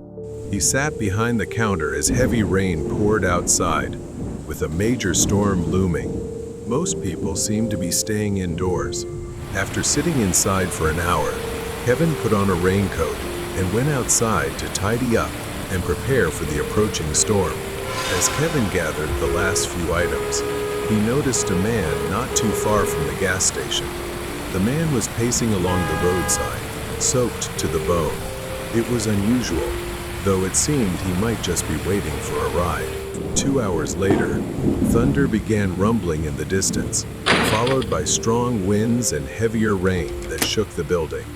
Realizing the intensity, Kevin rushed to lock the doors and moved to the storage room for safety. About 30 minutes into the storm, it took him several moments to realize that someone was banging on the front door. He left the storage room to check. Someone was outside, looking in and pounding on the door repeatedly. It was a man, and Kevin quickly rushed to unlock the door, thinking the man was in trouble and needed help. The man was soaked. He rushed inside without saying a word and began pacing back and forth across the floor, leaving puddles of water in his wake. Kevin tried asking if he was okay or needed help, but the man just stared with a vacant, hollow expression. Kevin thought it best to stay cautious and alert. The situation became uncomfortable. As the man paced around, Kevin realized he might be dangerous and decided to observe him patiently. The man's drenched coat revealed patches of mud and scratches, and there was a faint metallic smell of blood. His hands showed large, dark bruises. A gut feeling told Kevin that this man might have been involved in some violent incident. His appearance and behavior raised alarm bells in Kevin's mind. Though uneasy, Kevin decided not to escalate the situation, hoping the man would eventually calm down or leave. But the tension only grew as the storm intensified, leaving Kevin to think about his next move. The man seemed oblivious to everything, pacing around and mumbling incoherently. Occasionally, he cast strange glances at Kevin whenever he reached for his phone. Kevin noticed mud on the man's shoes and realized it was clay. He was familiar with it because customers often tracked it in on rainy days. It was a specific type of clay found near a construction site a few miles away. Kevin decided to act. Would you like some coffee? He asked, keeping his tone calm. At first, the man hesitated, then gave a slight nod. Kevin poured a cup and handed it to him. The storm outside seemed to be subsiding. While the man was distracted, Kevin quickly scribbled a note under the counter that read, "Call the police," waiting for an opportunity. Luckily, a delivery driver passed by and entered the store. Kevin discreetly signaled to him and handed him the note along with an item. The driver glanced at the note and nodded at Kevin before leaving. The man's behavior became more erratic. He started mumbling to himself. Kevin sensed that the man was on the verge of losing control. The man grew agitated, complaining about a woman who wouldn't stop screaming and how he had to make her quiet. Kevin pieced it together. The missing woman he'd heard about recently could likely be his victim. Kevin used the storm to create a distraction. When lightning struck and the lights flickered, he toppled a stack of metal shelves, startling the man. Amid the chaos, Kevin grabbed a wrench to defend himself if necessary. The man stumbled, spilling his coffee, and Kevin used the confusion to edge closer to the exit. Moments later, red and blue lights reflected off the rain-splattered windows. The police had arrived, tipped off by the delivery driver. The man tried to flee, but was quickly subdued. Kevin led them to the construction site. He deduced from the man's mud-caked, clay-covered shoes. There, they found the missing woman alive, though bound and hidden in an abandoned shed. Relieved to see her taken to safety, Kevin stood in the rain, trembling. The storm had passed, but its horrors lingered. Kevin finished his shift in silence. Curse Game. The scars on Lily's left side would haunt her forever. Lily had always been an adventurous soul, and her friends Emma and Claire were drawn to mysteries and the unknown. So when they stumbled upon an old, strange board game on eBay, rumored to be cursed and capable of summoning spirits, they couldn't resist. They decided to play it at Lily's house. Lily, Emma, and Claire gathered in the living room. The game, an old board with strange symbols carved into its surface and a small glowing crystal in the center, seemed harmless. Claire, ever the skeptic, laughed as she read the ominous instructions aloud, daring the group to proceed. They all mocked the superstition, thinking it was just a game. Claire even cheerfully touched the crystal and recited the incantation. Lily giggled nervously. This is ridiculous. I can't believe we're doing this. Her fingers grazing the crystal. Emma pulled out her phone and started recording, eager to capture the fun. All right, let's get this over with, Emma said, reading the instructions aloud. She muttered the words with mock seriousness, placing her fingers on the crystal. Lily and Claire followed suit, though a growing unease crept over them. The words sounded strange, almost as if they weren't meant for human tongues. The atmosphere grew heavier as the ritual completed. At first, nothing happened. The lights flickered as they laughed at the absurdity of it all. But then, the lights went out completely, plunging the room into darkness. Lily fumbled to turn on her phone flashlight. As its beam illuminated the room, they tried to laugh it off, but the atmosphere had changed. Heavier, almost suffocating. As they gathered their things to leave, the three of them headed to the kitchen. The cabinet doors flung open with a loud bang, pots and pans crashing to the floor, echoing through the otherwise silent house. Suddenly, they heard footsteps behind them. They slowly turned around. Standing at the doorway to the dark hallway was Sophie, their childhood friend. But Sophie had died 3 years ago in a car accident. Is it really you? Lily's voice trembled as she cautiously stepped forward. Sophie didn't reply. She just stood there, staring at them with lifeless eyes. As they stood frozen, the temperature plummeted further. Their breath turned to mist, and Sophie began moving toward them, her movements unnaturally slow, as if she were floating. Lily backed away, fear overwhelming her. The lights flickered again, casting strange shadows that made Sophie's form appear even more distorted. The growling sound grew louder, closer. Get out now. Claire screamed. We have to leave. Panic overtook them as they turned and ran toward the back door, but it slammed shut before they could reach it. They turned to see Sophie, now standing in the middle of the living room, smiling. Suddenly, Claire screamed, clutching her arm where deep, bloody scratches had appeared. Her scream pierced the tense silence. Lily grabbed Claire's arm, trying to pull her away from the invisible claws seemingly attacking her. A shrill laughter filled the air, growing more frenzied with each passing second. Darkness enveloped Sophie, and they rushed to the basement, hoping to escape. There was a window there they could climb through. They raced down the stairs as Sophie's ghost followed. The basement door was stuck, but with combined effort, they managed to force it open.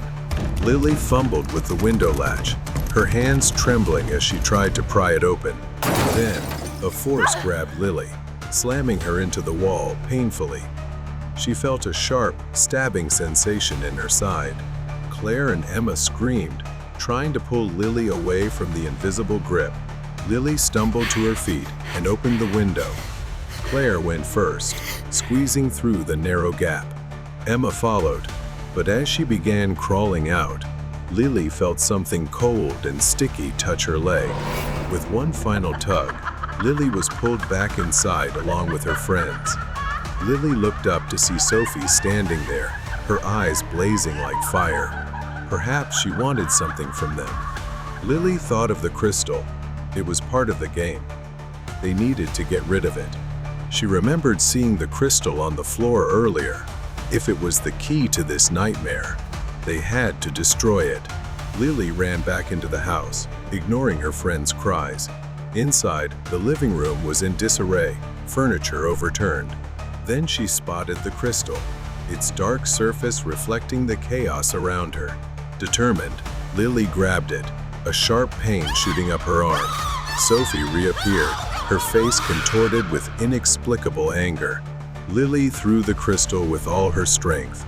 It soared through the air and crashed onto the pavement outside, shattering into 1,000 pieces. As it shattered, the growling ceased. Sophie's image flickered and then vanished, leaving only an eerie silence. They stood there, gasping for breath, realizing it was finally over. As dawn broke, everything had finally ended.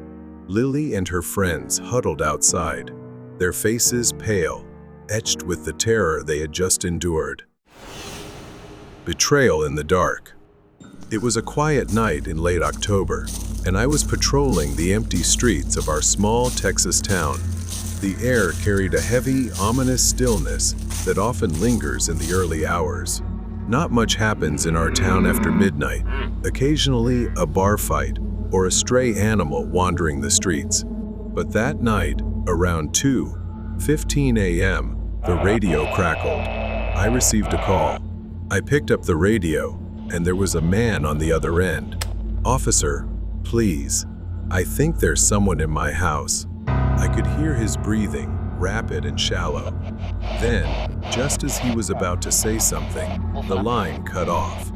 I tried calling him back, but the call went straight to voicemail. I contacted my colleague to trace the location. I stopped, squinting at the GPS. It was a location just a few streets away, near the edge of town. Something about his voice unsettled me, so I decided to check it out. I arrived at the address, but there was nothing there, just an empty lot. The wind whistled softly, brushing through tall, dry grass. I checked the GPS again. The location was correct, but there was no house, just emptiness. In the distance, a faint light flickered on the porch of a farmhouse. I felt an inexplicable pull. I decided to walk to the farmhouse, thinking perhaps they might know something. I parked and approached the door. I knocked, and after a few moments, the door creaked open. A young man answered. He looked tired, confused, and not at all like someone who had made a desperate phone call. "Can I help you, officer?" he asked, squinting at me through the dim light. I explained the call and asked if he had seen or heard anything unusual. He shook his head. I asked if he knew of anyone else living nearby. The man shook his head slowly. "No, sir. There aren't any houses for miles." I thanked him and returned to my car, the unease in my chest growing stronger. I checked the radio again and tried calling the number once more, but it still went straight to voicemail. I decided to head back to the station, but as I turned the key in the ignition, something caught my eye in the rearview mirror. There was someone sitting in the back seat. I could only make out a shadow, a hunched figure barely visible in the darkness. My heart pounded as I tried to stay calm, reaching for the radio to call for backup. But before I could, I felt a sharp blow to the back of my head, pain exploding as everything went dark. I woke up dazed, my head throbbing. My hands were tied, and the room smelled of damp wood and rust. A single bulb swung overhead, casting long, jagged shadows. And then I saw him. It was my colleague, Jeff. His face twisted into a maniacal grin, his eyes gleaming with malice. "You didn't expect to see me, did you?" he sneered. "I've been waiting for this," he continued, pacing with a gleaming knife in his hand. "Do you know how long I've had to smile through your success, Brad? While I was stuck with scraps?" He lunged, pressing the knife close to my face. He started taunting me about how I was always calm and how he'd see how calm I'd remain now. The cuts weren't deep, but they stung.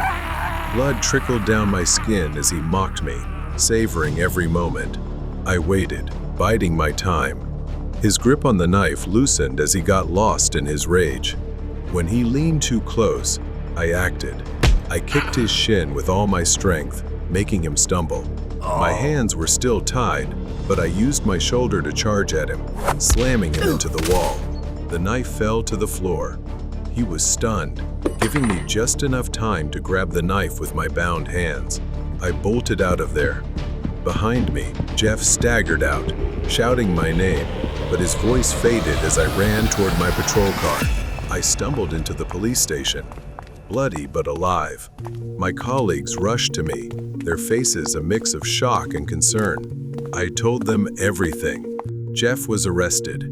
He sat calmly, as if nothing had happened, but his eyes gleamed with malice. Weeks later, I drove past the place where it all began, but now I understood better.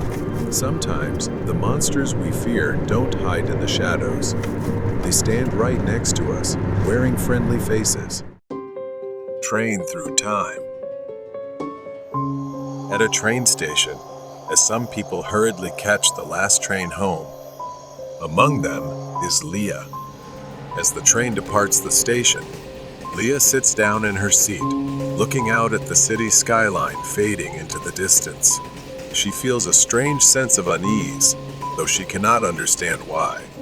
The rhythm of the train is steady, almost hypnotic, lulling her into a gentle sleep.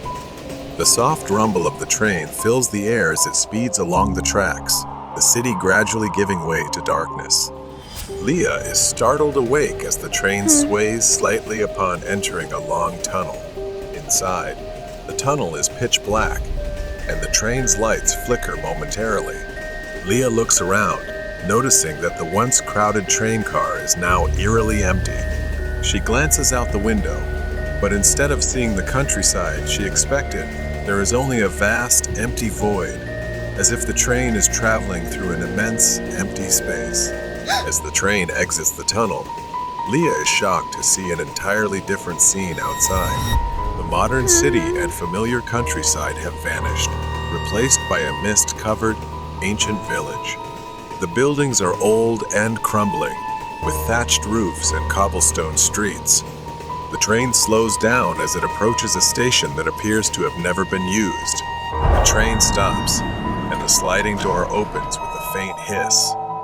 Leah hesitates, but the strangeness inside the train compels her to step outside. As she steps onto the platform, the cold, damp air hits her, filled with the smell of earth and decay.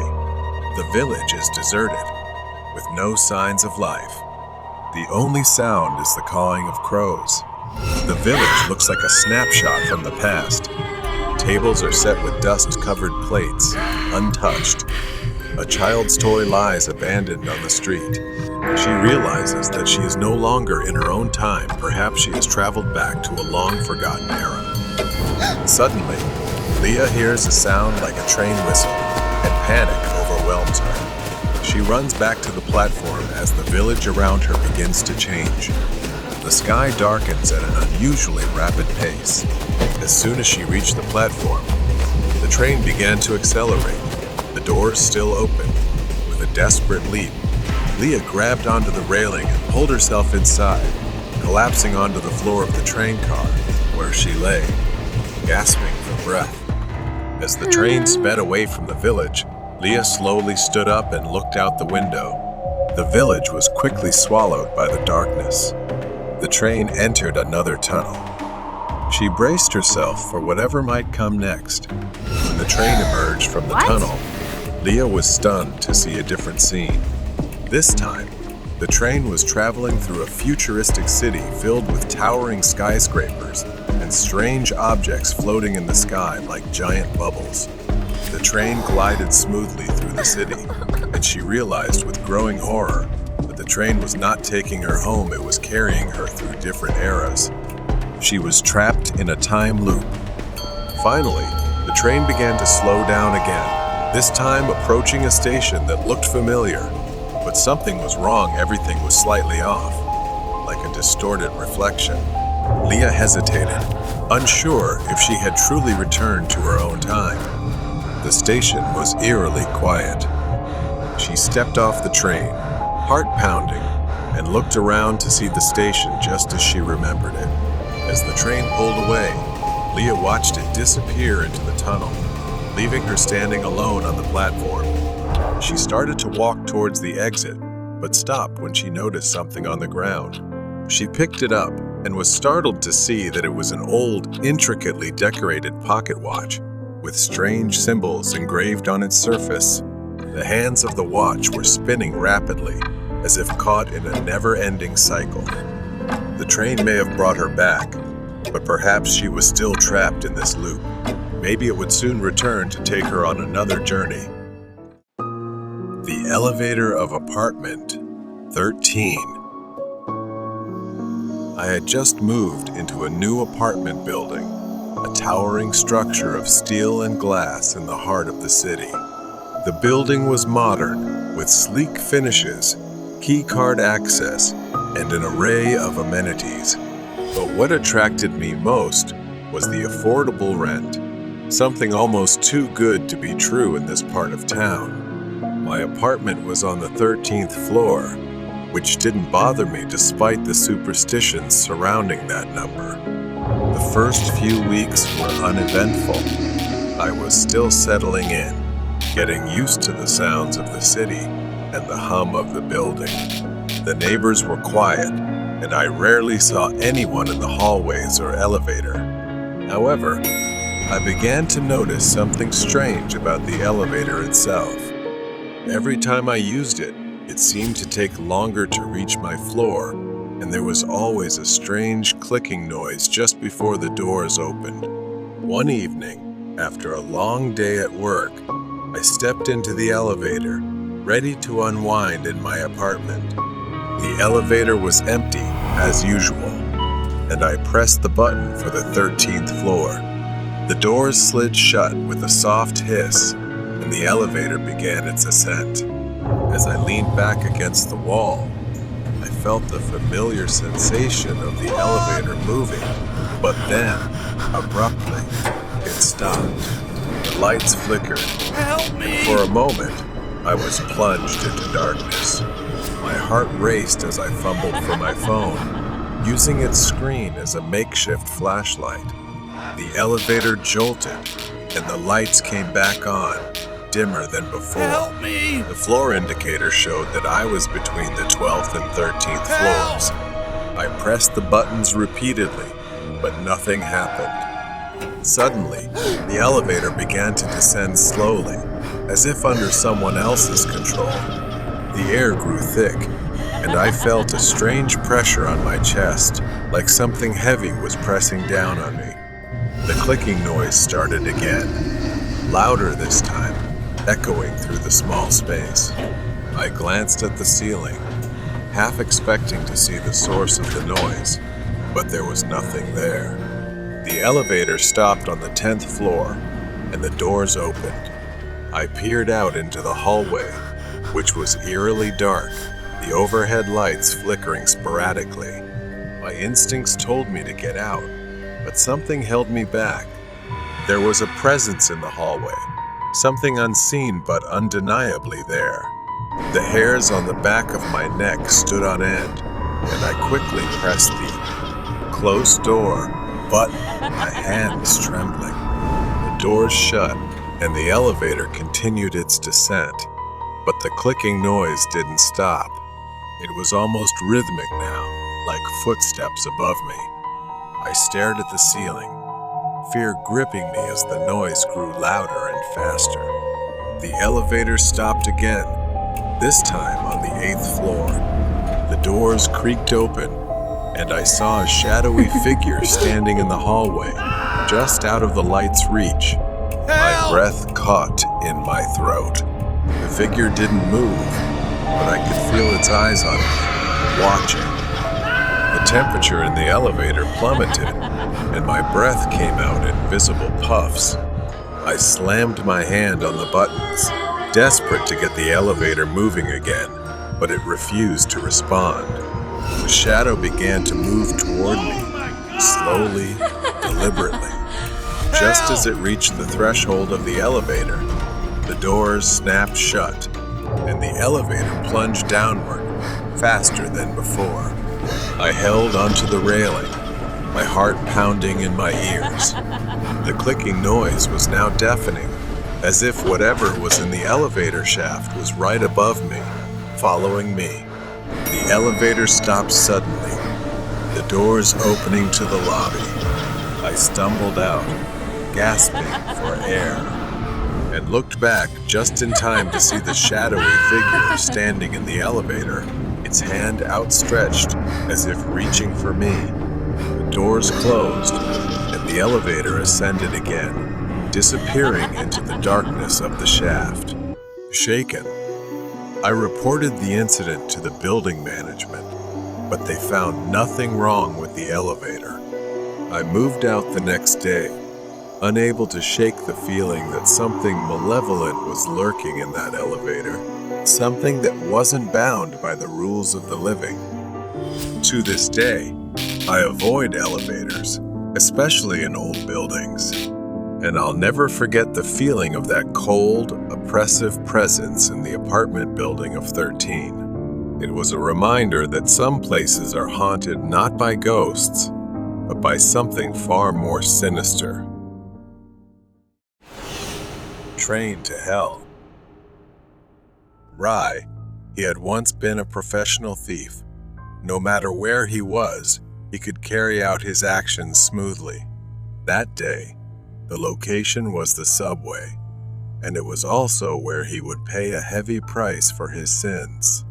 While fleeing from pursuit, Rai boarded a subway train that looked quite old, carrying the scent of damp concrete, rust, and something faintly metallic, almost like the smell of blood. The subway car was nearly empty, except for a few scattered passengers in various cars. Most of them seemed lost in their own worlds. One was dozing off, another absorbed in their phone. But then, at the far end of the car, there was an older man who looked quite terrifying. He wore a long, dark coat, his face obscured by shadows, but his eyes were cold and piercing, chillingly sharp. Rai tried to shake off the discomfort, shifting in his seat, looking elsewhere. But the feeling of always being watched made him very alert. The subway suddenly jolted, the lights flickering more violently before dimming to a weak, pale yellow.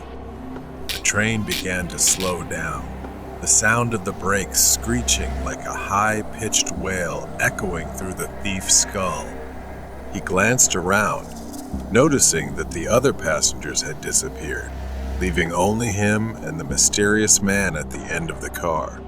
He tried to stand up, move toward the exit, but his legs were stiff. The man in the dark coat began to stand up, moving toward him with slow, deliberate steps, his eyes never leaving the thief. The subway train came to a complete stop. The doors remained closed. The thief was trapped. The man approached the thief, raising one hand with fingers unusually long and thin, and waved it slowly in front of the thief's face. The thief's eyes glazed over, his mind succumbing to the invisible power of hypnosis. His body went limp, collapsing into the seat as he was pulled into a vision, deeper and deeper, until the subway car completely vanished. Rai found himself standing in a nightmarish version of a subway station. The walls were cracked and oozing a thick black substance, the lights flickering. The tracks were covered in a dense, glowing red fog that seemed to rise from the very depths of the earth, and the air was thick with the stench of decay. The thief staggered forward, his breath coming in ragged gasps as he looked around, trying to find a way out. But the exits were blocked, sealed shut by heavy iron gates covered in chains and padlocks that had mysteriously appeared.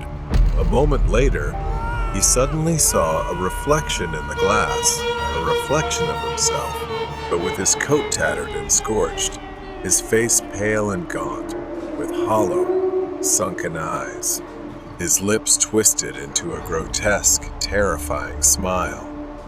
Scenes of his past crimes played out before him, distorted and twisted into horrific images of suffering and despair.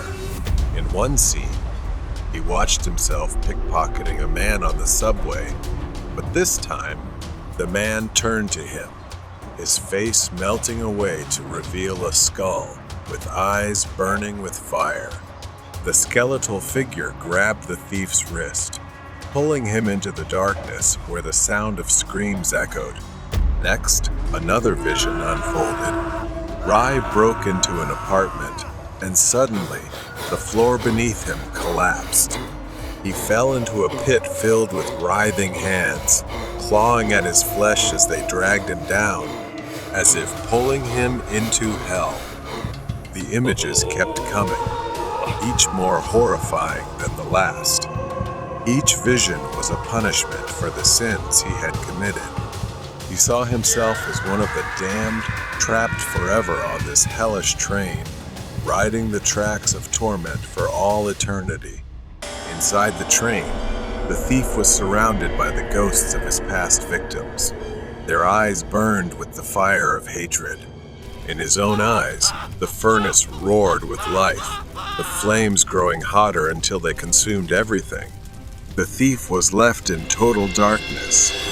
The thief snapped back to reality, gasping for breath, his body drenched in sweat. He was back in the subway car. The man in the dark coat was gone, leaving only the sound of the train clattering on the tracks. Shaking, the thief staggered to his feet and exited the train. As he stepped onto the platform, he glanced back at the subway car. The train pulled away, the sound of its departure echoing through the empty station. The thief stood alone, the weight of his sins pressing down on him. Now he knew that there was no escaping the consequences, the punishment for his actions. Since that day, he has lived in darkness, plagued by agonizing headaches that feel like torture. He must live in fear, haunted by what he had seen and experienced. Perhaps this is just one of the punishments he has to endure. Run away from strangers. The grocery store sat in the middle of a vast, empty parking lot, bathed in dim streetlights. It was 2 a.m. The store had closed, and the eerie silence surrounded it. Lena was the night shift manager. Usually, everything was quiet, nothing ever happened, and she would just stock shelves in the still hours while the world outside slept. Her focus broke when she heard a faint tapping. It came from the front of the store. Leaving her cart behind, she walked toward the noise. Through the large glass windows, she saw a man. Lena approached the glass door and asked what he wanted. He demanded she open the door. His face was blank, void of a smile, his cold eyes staring directly at her. Lena told him the store was closed, and he couldn't stay there. As Lena turned to leave, a loud bang made her jump. The man's fists pounded against the glass again, and again, each time harder and angrier. This guy wasn't just some harmless wanderer. She pulled out her phone, showing him she was ready to call the police. Only then did he step back, his glare still locked onto her, seething with rage. Slowly, he walked into the shadows of the parking lot. The tension in her chest eased slightly. He was gone. She put her phone away and tried to refocus on work. 15 minutes passed. The tapping, the pounding, the man, they all faded from her mind as she lost herself in stocking shelves. But then, she heard a metallic snap, like something being torn apart. She abandoned her cart and rushed forward, fear surging in her chest. Her stomach dropped as she saw the glass door cracked open. The lock, the only thing keeping it secure, was gone. Lena spun around, sprinting toward the office, but froze in place. Standing just a few feet away, blocking her path, was the man. His expression hadn't changed, still that cold, dead, furious stare. Lena didn't think she just ran. She burst through the door, the man right behind her. Suddenly, an old, battered van screeched into view, speeding toward the front of the store. It swerved dangerously, nearly hitting her as it came to a halt. Lena's heart pounded in her chest. Lena stepped forward, running past the van, but then everything flipped. A sharp, sudden pain exploded in the back of her head. Lena's body lurched forward, collapsing to the ground. She didn't even have time to process what had happened before everything faded into darkness. Lena woke up with a pounding headache, her wrists tightly bound behind her back. The truck bounced and swayed as it sped down an unfamiliar road. Her mind was hazy, disoriented. For a moment, she had no idea where she was. Lena started piecing it together. The man. The truck. Maybe she had been kidnapped. Lena knew she had to act quickly. She glanced around. The interior was pitch black. But then, she spotted a pile of old tools, a rusty toolbox, and a few scattered metal pieces on the floor. Lena twisted her wrists, testing the restraints. They were tight, but there was just enough slack to give her hope. She could hear him muttering to himself up front. This wasn't over. Lena took a deep breath, pushing down the rising panic. She needed to think. She needed to get out. Lena inched closer to the toolbox, searching for anything sharp. It was difficult, but she found a small metal shard. Awkwardly, Lena maneuvered her hands, rubbing the metal against the rope. Every pothole in the road sent jolts of pain through her, threatening to make her cry out and expose her escape attempt. Suddenly, she felt the rope loosen. A few more scrapes, and it snapped. Her wrists were free, but she couldn't move too fast. Lena glanced at the front seat, where she could see the back of the driver's head. He hadn't noticed she was awake yet. She spotted the unlocked door. She needed a plan. The truck slowed as it made a sharp turn onto a dirt road. This was her moment. Taking a deep breath, she yanked the back door open and leaped into the night. She hit the ground hard, pain shooting through her body as she tumbled over dirt and gravel. For a moment, she thought she wouldn't be able to move, but then the adrenaline kicked in. Lena staggered to her feet, sprinting into the dense darkness of the trees. Behind her, the old van screeched to a stop. She heard the man shouting, but she didn't look back. She just kept running. Branches scratched at her skin as she tore through the dense underbrush. Her mind teetered between fear and survival. She could hear the man coming. She couldn't let him catch her again. Ahead, she spotted a clearing and the faint glow of streetlights through the trees. A road. If she could reach it in time, she'd be safe. Lena burst out of the woods and onto the road, waving her arms frantically as a car approached. The headlights blinded her, but she didn't care. She threw herself in front of the vehicle, screaming for them to stop. The car screeched to a halt, and she collapsed onto the pavement. The driver jumped out, shouting something, but Lena was too weak to respond. All she could do was whisper, "Help." The driver pulled out a phone and called the police. Through the haze of exhaustion, Lena could still make out the blurry figure of the man standing at the edge of the woods, staring at her with furious eyes. But he didn't come closer. Maybe he knew it was over. Lena was taken to the hospital after everything that had happened. She later learned that the man had been handcuffed not far from where she had collapsed. He had been caught. The police assured her he would be locked away, that he wouldn't hurt anyone else. Though she was safe, the thought still haunted her. What if she hadn't escaped? What if she hadn't been fast enough? The fear lingered at the edges of her mind, but she was alive. She had survived the night. Scary story in the hospital. Nana. She is a nurse with experience working with elderly patients at a geriatric hospital. Today is her extra shift, so she is severely sleep deprived. She was assigned to the Alzheimer's ward. The patients in this ward love her very much. Tonight, Nana is attending to some patients, but one of them makes her more uneasy than the others. Her name is Len.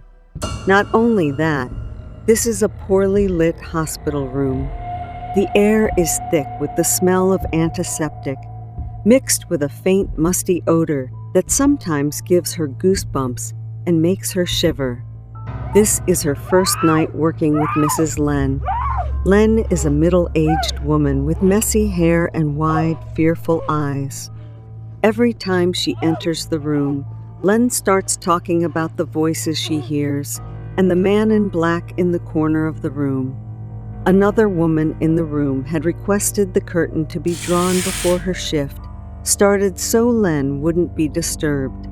The shift starts around 9 p.m., and most patients are asleep by 11 p.m., but not Len. Whenever she calls her in, she speaks with a trembling voice about the voices she hears.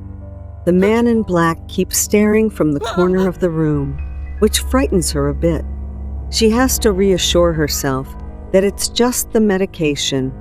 She believes that in Len's mind, she is seeing and hearing these things and feels very empathetic. Just imagining those things is very scary. She tries her best to help Len calm down and sleep.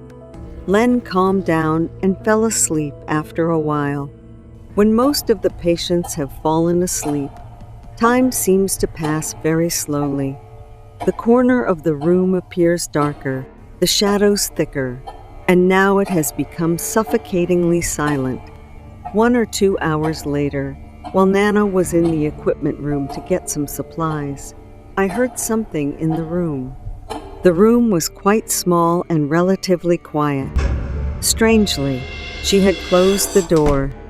She immediately turned around but saw nothing and continued to focus on getting the supplies. She tried to focus, but Len's silent warnings echoed in her mind, creating a sense of unease. A moment later, she suddenly felt a cold chill down her neck, as if a hand touched both of her shoulders.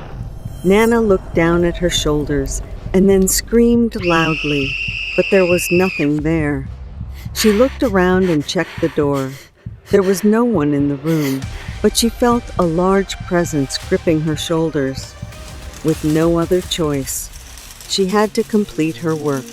She continued loading items onto the cart until it was full. When the supplies were full, the single light bulb above her flickered, casting erratic shadows on the walls. Nana glanced at a moving shadow reflected on the wall in front of her. She turned around and saw a faint human silhouette reflected in the glass window of the storage room door. The figure was not clear, but its presence was unmistakable. It stood completely still, watching her. Her breath caught, and her hands began to tremble.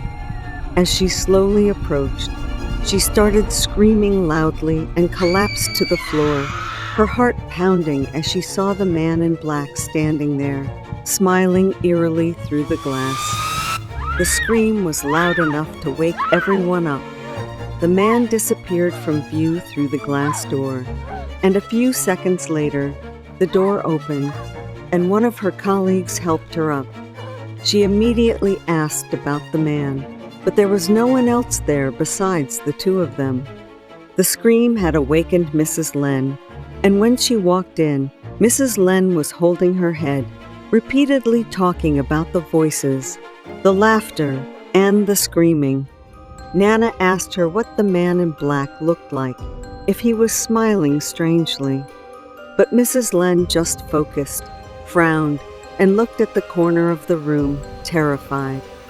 She then said, How do you know? and Nana began to feel scared, her heart racing, thinking it might be true. Mrs. Len started screaming to be taken out of there and urged to be removed quickly before he arrived. The other nurses came in and tried to help her calm down. That night, due to unstable mental health and overwhelming fear, every creak and groan of the old building startled her. Her nerves were tense and painful, but she vowed to protect her patients from any darkness lurking in the shadows. Determined to find the source of this evil presence, Nana, with a sense of medical duty, returned once more, summoning all her courage as she descended the creaking basement stairs, the air growing colder with each step. She found herself in a forgotten basement room, filled with dusty old medical equipment and shelves lined with ancient books. In the center stood an old mirror covered in a thick layer of grime. Nana approached the mirror, feeling a powerful, oppressive energy emanating from it. Suddenly, a dark figure appeared in the reflection, clearer and more terrifying than ever. Realizing the figure was bound to the mirror, Nana frantically searched the room and found a ritual doll on one of the shelves. An inscription indicated it could be used to banish the spirit. Gathering all her courage, Nana placed the doll down and recited a prayer she had learned as a child, hoping to expel the evil presence. The shadows wavered, and the figure seemed to weaken. But it wasn't enough. The figure screamed in rage as she pressed the cross and the doll against the mirror. The glass shattered with a piercing sound, and the figure disintegrated. The room began to warm, the oppressive feeling dissipating. Everything gradually felt lighter. Everything was strangely quiet and peaceful. A few days later, Len improved and was discharged from the hospital. Nana continued her work with a new purpose, always vigilant for potential encounters with the otherworldly. This was also a testament to the power of courage and the triumph of light over darkness. The Clown in the Tree. This happened to me when I was 14. It was the same year everyone was talking about creepy clowns lurking in random places. The stories were everywhere, but I never took them seriously until I had an encounter of my own. I was sitting alone in the living room. My parents had gone to my grandparents' house for the evening, leaving me home by myself. But instead of feeling free, there was a strange unease I couldn't shake. I texted some friends, inviting them over to kill time John and Emma. We played video games for a while, but after a few hours, we got bored. John had an idea. He said, "Let's go into the woods." There was a forest right behind my house that we usually avoided, especially at night. But it was still light out, and with nothing else to do, I agreed. We gathered ourselves and headed out. Part of me regretted it as soon as we left the house. The forest was dense, tall trees casting cool shade, but we weren't scared. We joked around, tossed sticks, and laughed about nothing. We had been there for about 20 or 30 minutes when we heard something strange. Someone was crying. The sound was faint but unmistakable, like sobbing, desperate, coming from deep within the trees. We all stopped, staring at each other. John was the first to break the silence, whispering tensely, "What the hell is that?" None of us knew, and Emma suggested we go check it out. I wanted to say no, but before I could, everyone was already heading towards the sound. My heart started pounding harder with each step. Something felt wrong, like we were walking into a place we shouldn't. As we got closer, we saw a figure slumped on a large branch of an old tree. It was a man, dressed as a clown. His outfit was white with black polka dots, but it was stained and torn. He wore a black wig, but it was messy, and his makeup was smeared by what looked like tears. He just sat there, quietly crying. John, being the idiot he was, yelled, "Hey, you idiot! Why are you crying up there?" A chill ran down my spine, and I instantly turned to John, telling him to shut up. But it was too late.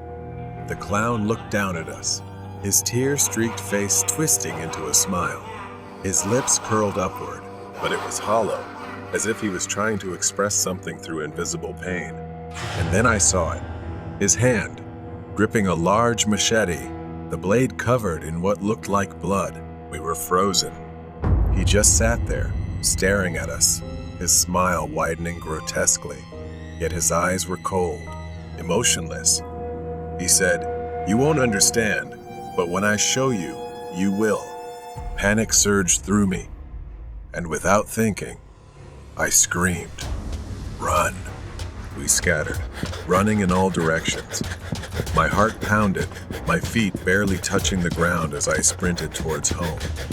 The forest seemed endless, branches scratching at my skin as I ran. I could hear the others screaming, their voices fading as we were separated. I reached the edge of the woods, sprinting into my backyard. I didn't stop until I was inside, slamming the door behind me. Then, I waited for my friends.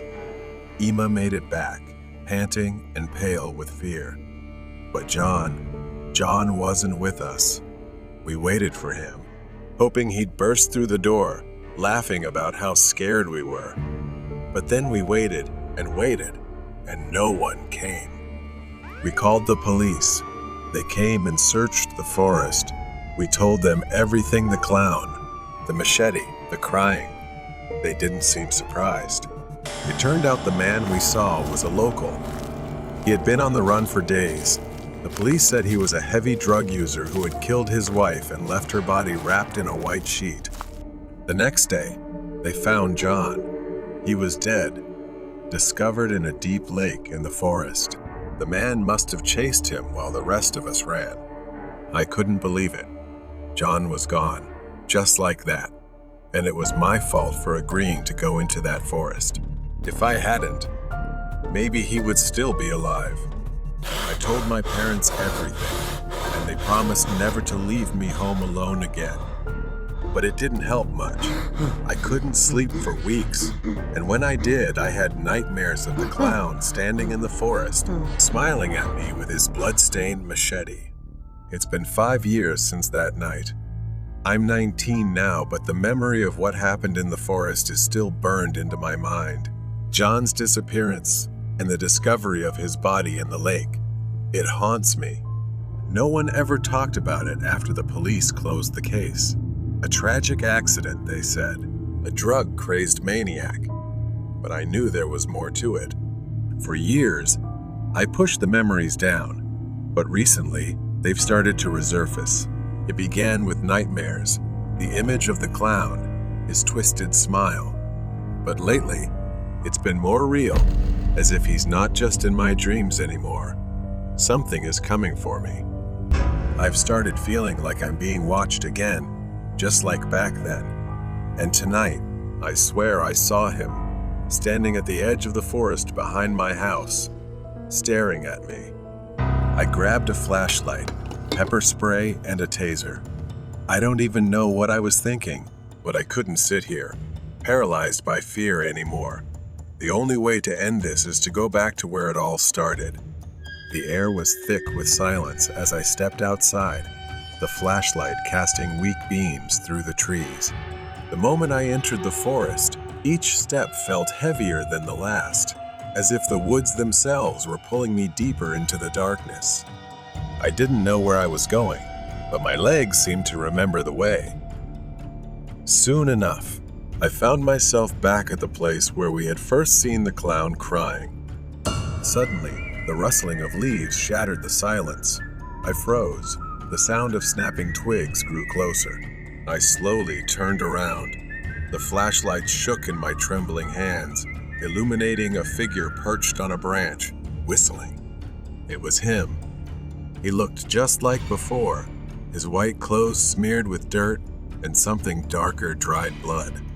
His black wig was still a tangled mess. He just sat there, staring, holding the machete. The clown tilted his head, his smile twisting even more as he jumped down effortlessly, walking slowly, deliberately toward me. He said, "Welcome back."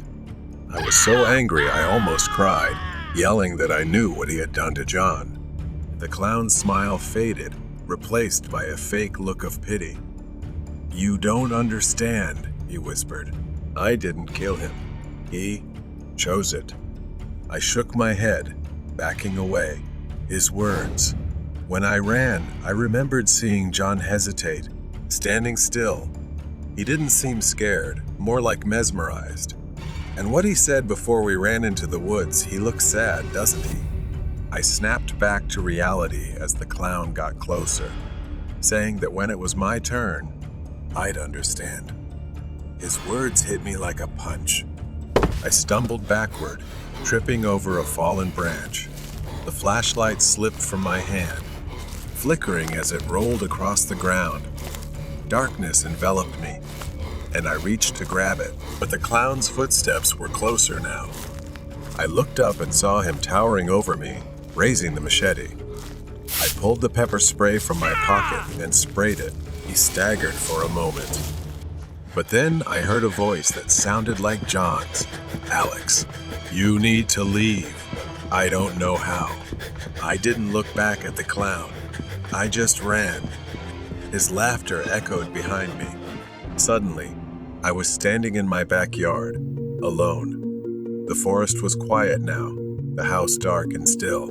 I rushed inside and called the police, convinced he was still out there. When the police arrived this time, he was there. They found him crouched near the lake, clutching the machete. His clothes were soaked in blood and dirt. He didn't resist when they approached. Later, they interrogated him for hours. The clown believed he was chosen to lead people to the other side. The police dismissed it as the ramblings of a madman. But even then, I knew something darker was at play. The sinister plan of the imposter. Leo, a 13-year-old boy, was sent to stay with his Uncle Donnie in a remote, isolated town for a few weeks, while his mother resolved some personal matters. He never imagined this visit would turn into a nightmare.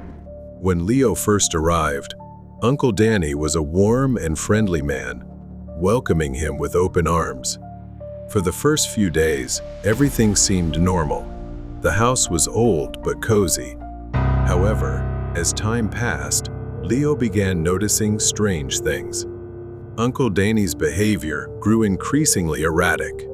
He would spend hours staring at the walls, mumbling to himself, and engaging in peculiar habits. One evening, Leo spotted his uncle in the yard with a net and a glass jar, seemingly catching something peculiar. Then, Uncle Danny brought it to the backyard balcony. What Leo saw next left him frozen in disbelief. Leo saw his uncle holding a larva. To his horror, Uncle Danny calmly placed it into his mouth, swallowing it without any sign of disgust. Leo tried to dismiss it, thinking it was just an eccentricity, but the strangeness grew. Uncle Danny's cooking became odd. Once delicious meals now looked disturbing, sometimes containing unrecognizable ingredients. One night, Leo started suspecting something far worse was happening. He called his mother, explaining what he had witnessed, but she didn't believe him at first. He needed evidence. Leo's unease grew as Uncle Danny became increasingly distant and frightening. At night, Leo began hearing strange noises coming from his uncle's room.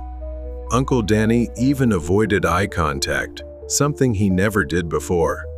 His smiles became forced and unsettling. One afternoon, Leo snuck into the kitchen to take pictures and videos of his uncle, preparing another strange meal. The photo shocked him. From this angle, his uncle looked unrecognizable, his features distorted. Terrified, Leo sent the photo to his mother. Her initial skepticism turned into horror. She called him back. "Leo, you need to stay calm. Just wait there. I'll come get you," she reassured him, though Leo could hear the anxiety in her voice. As time passed, Leo began to feel an overwhelming pressure. He couldn't just wait. He had to do something before it was too late. He remembered his mother mentioning Uncle Danny's insomnia. Recalling the bottle of sleeping pills in the bathroom, Leo quietly took it and slipped it into his pocket as he tiptoed into the kitchen. Uncle Danny was there, his back turned to Leo as he prepared something with a foul, frightening smell. Leo quickly crushed the pills and mixed them into the food. That night, Uncle Danny ate the food without suspicion, but he quickly fell into a deep sleep. Leo sat in his room, waiting. The storm outside raged on, and the world beyond seemed to be closing in on him. His mother called again, telling him that a light snowstorm was sweeping through the area, but she would try to get there as soon as possible. Time was running out. Hours passed. Leo couldn't take it anymore. He had to ensure his mother would arrive. He went downstairs, and that's when he saw him again. Uncle Donnie approached Leo in a frightening manner, but Leo smiled, acting as though nothing was wrong. Leo told him his mother was coming to visit, and that she said she was very hungry. He asked if Uncle Danny could help him prepare a meal for her. Leo breathed a sigh of relief when his uncle froze for a moment before smiling and agreeing. It felt like a narrow escape.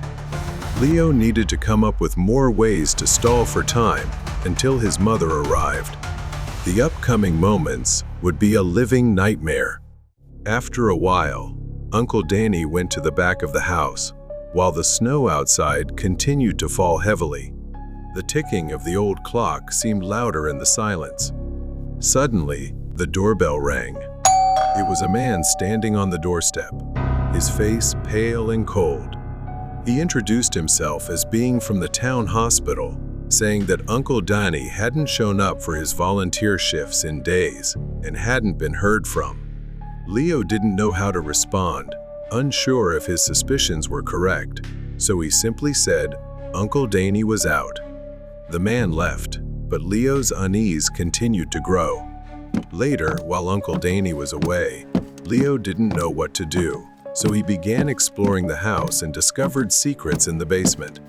When he opened the basement door, the room was cluttered with old boxes and furniture. He found jars filled with strange, wriggling creatures, along with the rancid stench of rotting food. Among the mess, Leo found an old photo of two people, a woman and a man. The man looked strikingly like Uncle Danny, only older and slightly different. The snowstorm worsened. The lights flickered, and eventually, the house was plunged into darkness.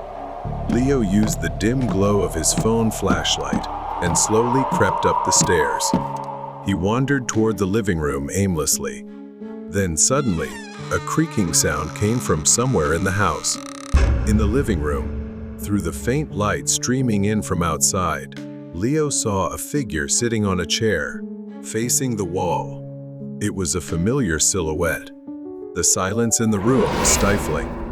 Without warning, Uncle Danny suddenly turned around, his wild, vacant eyes glaring at Leo. "You think I didn't know, Leo?" Leo froze, fear washing over him. His heart pounded as if it wanted to escape his chest.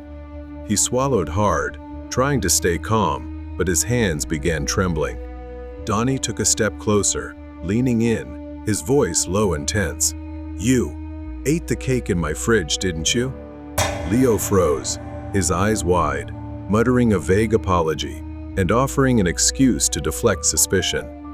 In truth, he didn't even know the cake existed.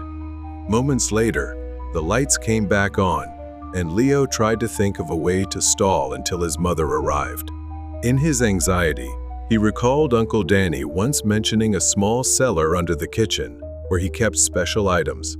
He asked his uncle to retrieve an item for him, claiming he was afraid of the dark and confined spaces. Donnie paused, staring at Leo with a puzzled expression. "All right, Leo," he said, his voice slow, as though contemplating something. Then he uttered a chilling sentence. "One last time, I'll indulge you." Danny bent down, yanking the cellar door open. The hinges screeched loudly in the eerie silence as he squinted into the darkness below. The cellar was pitch black, and a musty odor wafted out, forcing Leo to step back to steady himself. As Danny was halfway into the cellar, Leo suddenly heard him let out a cold, menacing chuckle.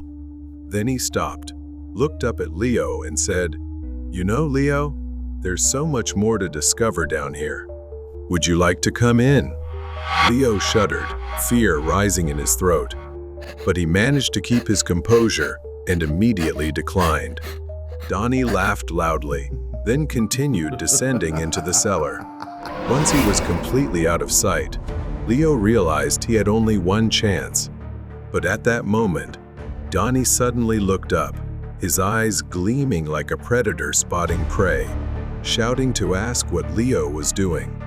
Leo didn't answer, quickly stepping forward, grabbing the cellar door and slamming it shut with all his strength. Donnie roared from below, his screams a mix of rage and panic. He hurriedly slid the latch to lock the cellar door. From below, Donnie's pounding on the door echoed fiercely. When the police and his mother arrived, Donnie was pulled out of the cellar in a completely unhinged state. He screamed and repeated nonsensical words about the darkness. Leo's mother couldn't believe her eyes, as they had initially believed this man was Uncle Danny. But now, the truth was undeniable. He was a psychiatric patient. During one of Uncle Danny's volunteer shifts at the hospital where the man was being treated, he had met Danny and felt a strange connection. He became increasingly obsessed with Uncle Danny's life. When Danny mentioned Leo's upcoming visit, he decided it would be fun to experience that life, taking Danny's place. His mother held him tightly after everything they had just learned. It was over, but the pain of the loss and the truth about his late uncle would haunt Leo in sleepless nights to come. Run away from strangers. The grocery store sat in the middle of a vast, empty parking lot, bathed in the faint glow of streetlights. It was 2 a.m. The store was closed, and the eerie quiet surrounded it. The night was still, until a soft tapping on the glass echoed in the darkness. I was the night shift manager here. Usually, things were calm, and nothing happened. It was just me, stocking shelves during the quiet hours while the outside world slept. I had been working non-stop since my shift began at 10 p.m., trying to get everything done. My focus was broken when I heard the faint tapping. It was coming from the front of the store. I left my cart and headed toward the sound. Through the large glass windows, I saw him, a man. He was leaning against the glass, trying to peer inside. His clothes were tattered, his face expressionless, with a hollow, vacant look in his eyes. He saw me the moment I came into view. I approached the glass door. I asked him what he wanted. He demanded I open the door. His face was emotionless. No hint of a smile, just cold eyes staring at me. I told him the store was closed and that he couldn't be here. As I turned to walk away, a loud bang startled me. The man's fists were pounding on the glass, over and over, each strike louder and angrier than the last. My heart raced. This guy wasn't just a harmless drifter. I pulled out my phone, showing him I was ready to call the police. Only then did he back off, his eyes still locked on me, filled with rage. Slowly, he stepped back into the shadows of the parking lot. The tension in me eased slightly. He was gone. I put my phone away and tried to focus back on my work. 15 minutes passed. The tapping, the pounding, the man, all of it faded from my mind as I immersed myself in stocking the shelves. But then I heard it, the sound of metal breaking, like something being torn apart. I abandoned the stroller and ran forward, fear rising. My heart sank when I saw the glass door slightly open. The lock, the only thing that kept the door secure, was missing. Fear gripped me as I realized what this meant. I need to go to the office, call the police now. I turned to run for the office, but I froze in place. Standing not far from me, blocking my path, was the man. His expression hadn't changed, still cold, still lifeless, filled with rage. I don't think anything. I just run. I burst through the door, the man right behind me. Suddenly, a beat-up van screeched into view, speeding toward the front of the store. It swerved dangerously, nearly hitting me as it stopped, my heart pounding in my chest. I moved forward, running past the van, but then everything flipped upside down. A sharp pain suddenly exploded at the back of my head. My body lurched forward as I fell to the ground. I didn't even have time to process what had happened before the world started fading. I felt hands grabbing me, roughly lifting me off the cold pavement. My vision blurred, darkness closing in, and the last thing I remembered was the roar of the van's engine and the sensation of being dragged inside. I woke up with a throbbing headache, my wrists tightly bound behind me. The van bounced and swayed as it sped down an unfamiliar road. My mind was foggy, disoriented. For a moment, I didn't know where I was. Then it all came rushing back. I started to string it together. Man, the truck. Perhaps I was kidnapped by him. My heart raced as I realized I needed to act, and fast. I glanced around. Inside, it was pitch black, but I could make out a pile of old tools, a rusted toolbox, and some scattered metal pieces on the floor. I twisted my wrists, testing the ropes. They were tight, but I could feel a slight give, just enough to give me hope. I could hear the driver muttering to himself up front. His voice was low, angry. This wasn't over. I took a deep breath, calming the panic rising inside me. I needed to think, and I needed to get out. I inched closer to the toolbox, my fingers searching for anything sharp. It was hard, but I found a small, jagged piece of rusted metal. I awkwardly twisted my hands, rubbing the metal against the ropes. My heart pounded with every noise the van made, every bump in the road that might expose me, each one painful enough to make me want to scream. Suddenly, I felt the ropes loosen. A few more scratches and they snapped. My wrists were free, but I couldn't move too quickly. I glanced toward the front seat, where I could see the back of the driver's head. He hadn't realized I was awake yet. I noticed the door latch wasn't locked. I needed a plan. The van slowed as it made a sharp turn onto a dirt road. This was the moment I'd been waiting for. Taking a deep breath, I yanked the back door open and jumped into the night. I hit the ground hard, pain shooting through my body as I tumbled over dirt and gravel. For a second, I thought I wouldn't be able to move, but adrenaline surged through me. I staggered to my feet, running into the thick darkness of the trees. Behind me, the van screeched to a stop. I heard the man shouting, his footsteps pounding as he chased after me, but I didn't look back. I just kept running, my heart hammering in my chest. The trees, the branches, scratched at my skin as I tore through the dense underbrush. My mind was foggy, teetering between fear and survival. I could hear the man crashing through the forest behind me, his breath heavy and furious. I couldn't let him catch me again. Ahead, I spotted a clearing and the faint glow of lights through the trees. A road.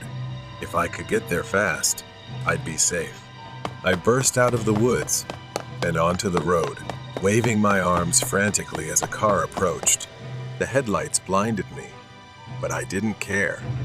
I needed help. I ran into the middle of the road, screaming for them to stop. The car screeched to a halt, and I collapsed against the hood, gasping for breath. The driver jumped out, shouting something, but I was too exhausted to answer. All I could do was whisper, "Help me." The driver pulled out his phone, calling the police. I glanced back at the man. He stood at the edge of the woods, staring at me with cold, furious eyes. But he didn't come any closer. He knew it was over. The flashing lights of police cars lit up the dark road. Officers surrounded the van. The man already in handcuffs not far away. His face was cold, blank, disturbingly empty. I sat on the curb, still trembling, wrapped in a blanket the police had given me. The world felt strange, like a nightmare I couldn't wake from. But I was grateful, lucky to be alive. I was free. The police assured me that he'd be locked away, that he wouldn't hurt anyone else. But the thought still lingered in my mind. What if I hadn't escaped? What if I hadn't been fast enough? As the first light of dawn crept over the horizon, I stood by the car, watching the police take the man away. The fear was still there, clinging to the edges of my mind, but I knew I had survived. I had been lucky to survive the night shift. Scary night at the toy store. The night sky was heavy, and the large parking lot outside a quiet toy store was dimly lit by a few sparse streetlights. The store was about to close, and Sana, a woman in her 30s, walked toward the entrance. She held a list tightly in her hand. Her daughter's 6th birthday was coming up soon. Inside, the store was nearly empty. Sana walked past shelves filled with toys. She felt excited as she picked up stuffed animals and birthday decorations. As she walked, she had the unsettling feeling that someone was watching her. She glanced over and saw a man at the end of the aisle. He wore a long black coat and had a hat pulled low over his face. He just stood there, staring at her. Sana immediately looked away, pretending not to notice, but she could feel his eyes burning into her. She grabbed the last item on her list and moved to a different aisle, hoping to shake the strange and uneasy feeling. For the next 15 minutes, she tried to continue shopping, moving through different parts of the store. She hurried through checkout, her nerves on edge. After paying, she headed for the exit. The parking lot was almost empty, except for her car and a suspicious gray SUV parked nearby. The vast emptiness made the SUV's proximity unsettling. As she neared her car, Sana's heart raced when she heard a car door open from the other side of the SUV. The man in the black coat emerged from around the SUV. It was the same man from the store. Her fear began to rise as she recognized him. She thought she needed to hide for a while. Sana hurried inside, her breath quickening. The store was nearly empty now, and the isolation was overwhelming. She moved through the aisles, trying to lose the man in the maze of shelves. Every few minutes, she glanced over her shoulder. The man was there, trailing her through the store. He kept his distance but never let her out of his sight. Her hands trembled as she pulled out her phone.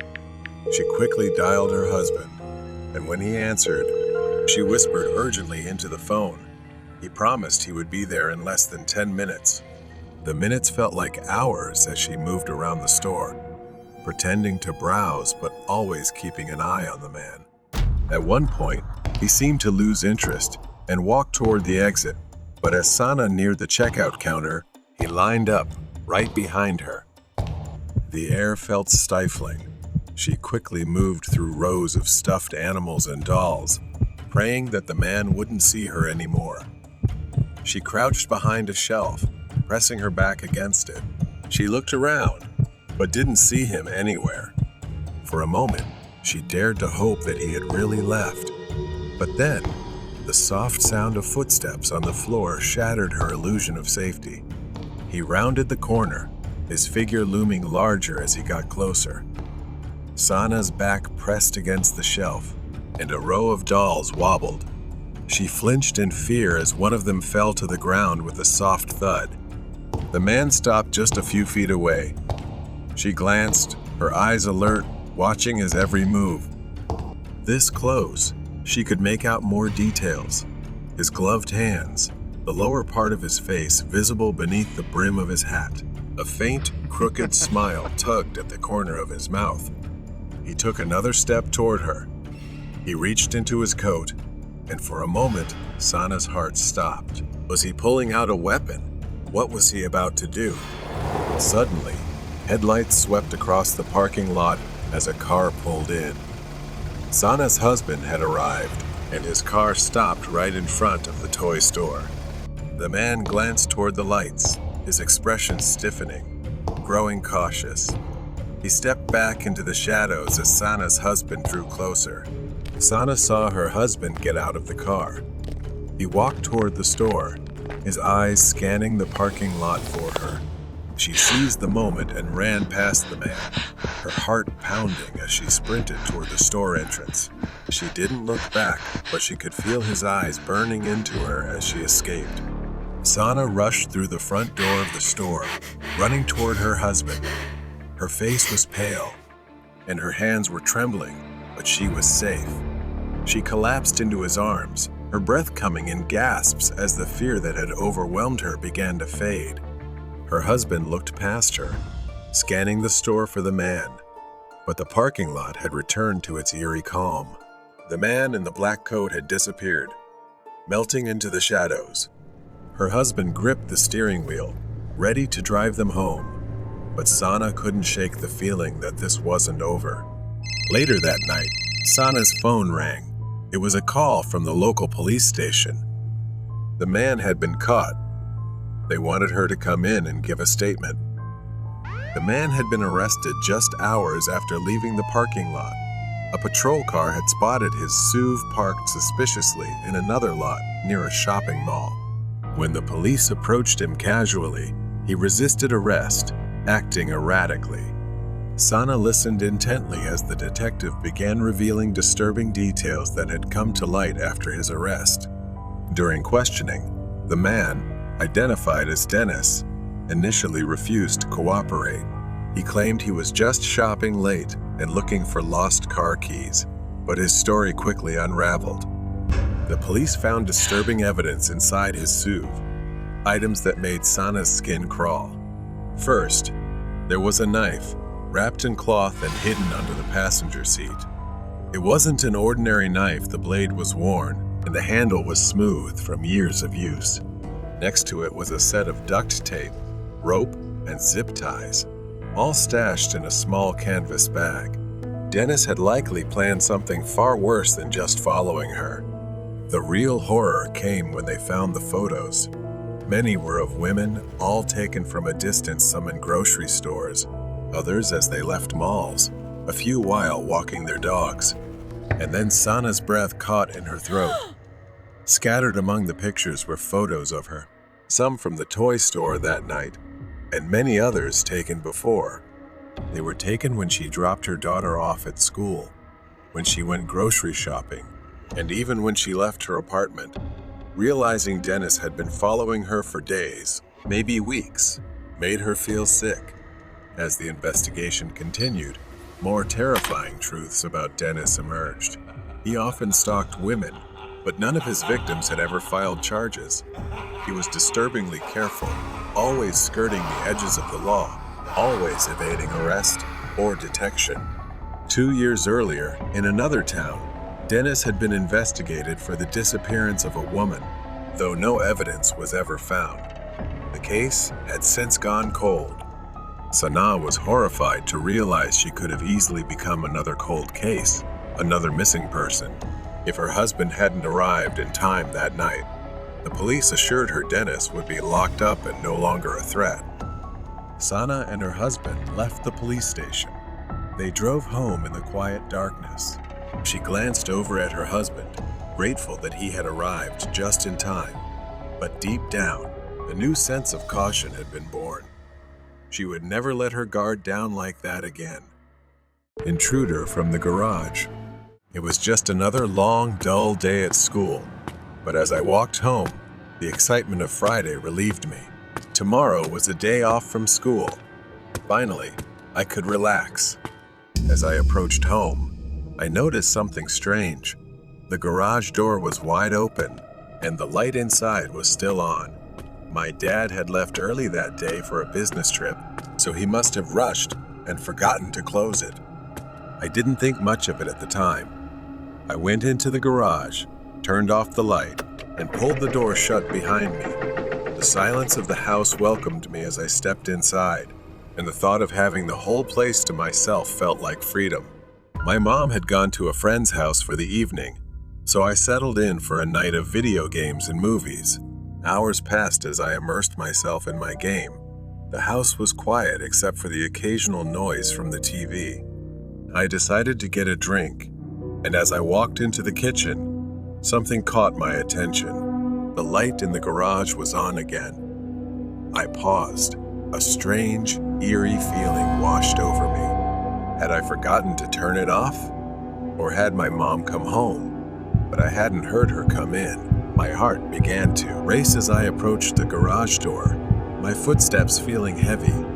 As I stepped into the garage, every drawer in my dad's workshop was open. His tools were scattered across the floor as if someone had frantically searched for something, but there was no one here. I quickly turned back inside, locking the garage door. Something was wrong. I could feel it. I prepared to head back to the living room, planning to try to watch TV to calm down. Then, from behind me, I heard the garage door handle rattle violently. I froze, staring at the door, watching it shake harder, as if someone on the other side was desperately trying to get in. I grabbed my phone, my hand trembling as I realized I needed to get out of the house. In my panic, I didn't notice that the noise had suddenly stopped. The silence was chilling. It was too quiet. I ran straight for the front door. My only thought was to escape. But as I stepped into the living room, I froze in my tracks. He was there, a large man, his back turned to me. In his hand, he gripped a hatchet, likely taken from my dad's workshop. I held my breath, terrified he would turn around and see me. The TV was still playing, masking the sound of my footsteps, and I knew this was my only chance. Going back upstairs was impossible.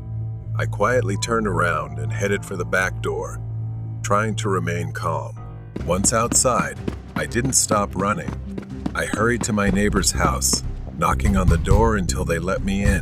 I waited there, heart pounding, watching my house from across the street as I prayed the intruder wouldn't come looking for me. I knocked on my neighbor's door, my heart racing, breath coming in gasps. It felt like an eternity before Mr. Thompson finally opened the door, his face etched with confusion. I recounted everything that had happened to him. His eyes widened, and without saying a word, he grabbed a flashlight and his old baseball bat. He was determined to check my house for me, assuring me that everything would be okay. I reluctantly stayed behind, watching him cross the street. My body still trembled with fear, my mind racing with worst-case scenarios. I had called the police. They were on their way, but the thought of that man in my house, with my dad's hatchet in hand, haunted me. I watched as Mr. Thompson cautiously approached the front door, using the flashlight to scan the windows and garage. He disappeared inside. I strained to listen for anything, but everything was eerily silent. Suddenly, I saw him step outside, and from across the street, a small voice echoed back, "There's no one there. The house is empty." A wave of relief washed over me, but I still needed to remain vigilant. As Mr. Thompson started to walk toward me, I felt that lingering anxiety return. Before I could voice my concerns, a dark figure shifted behind him. My blood ran cold. The intruder. He was there, emerging from the shadows of the house, with an axe glinting under the dim porch light. I screamed, trying to warn Mr. Thompson, but it was too late.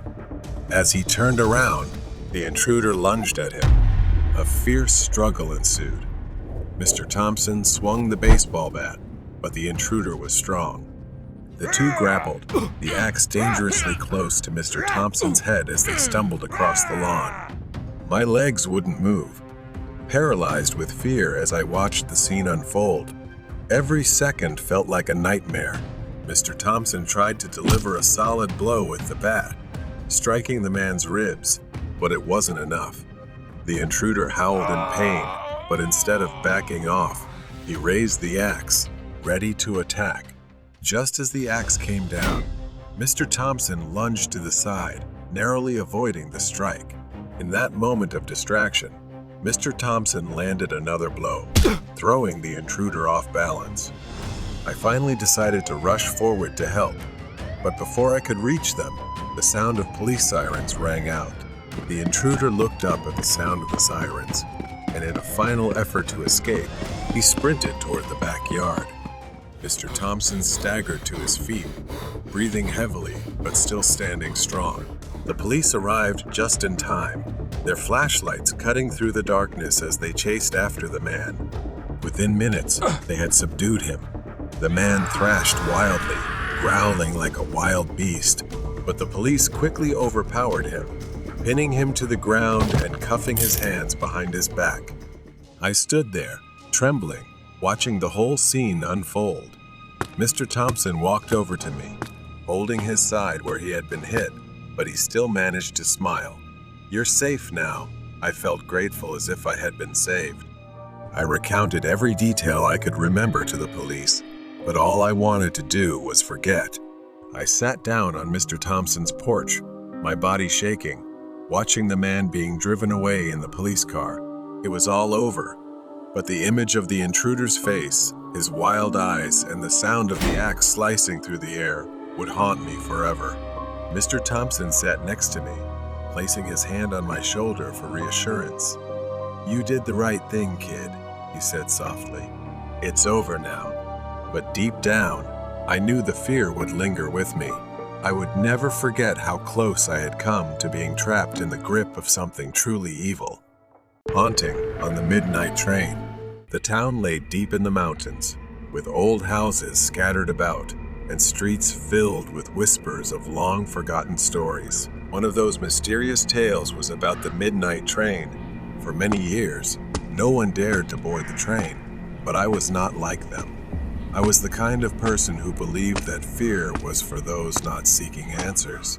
On that cold winter night, I decided it was time to confront the truth myself. I arrived at the train station just before midnight.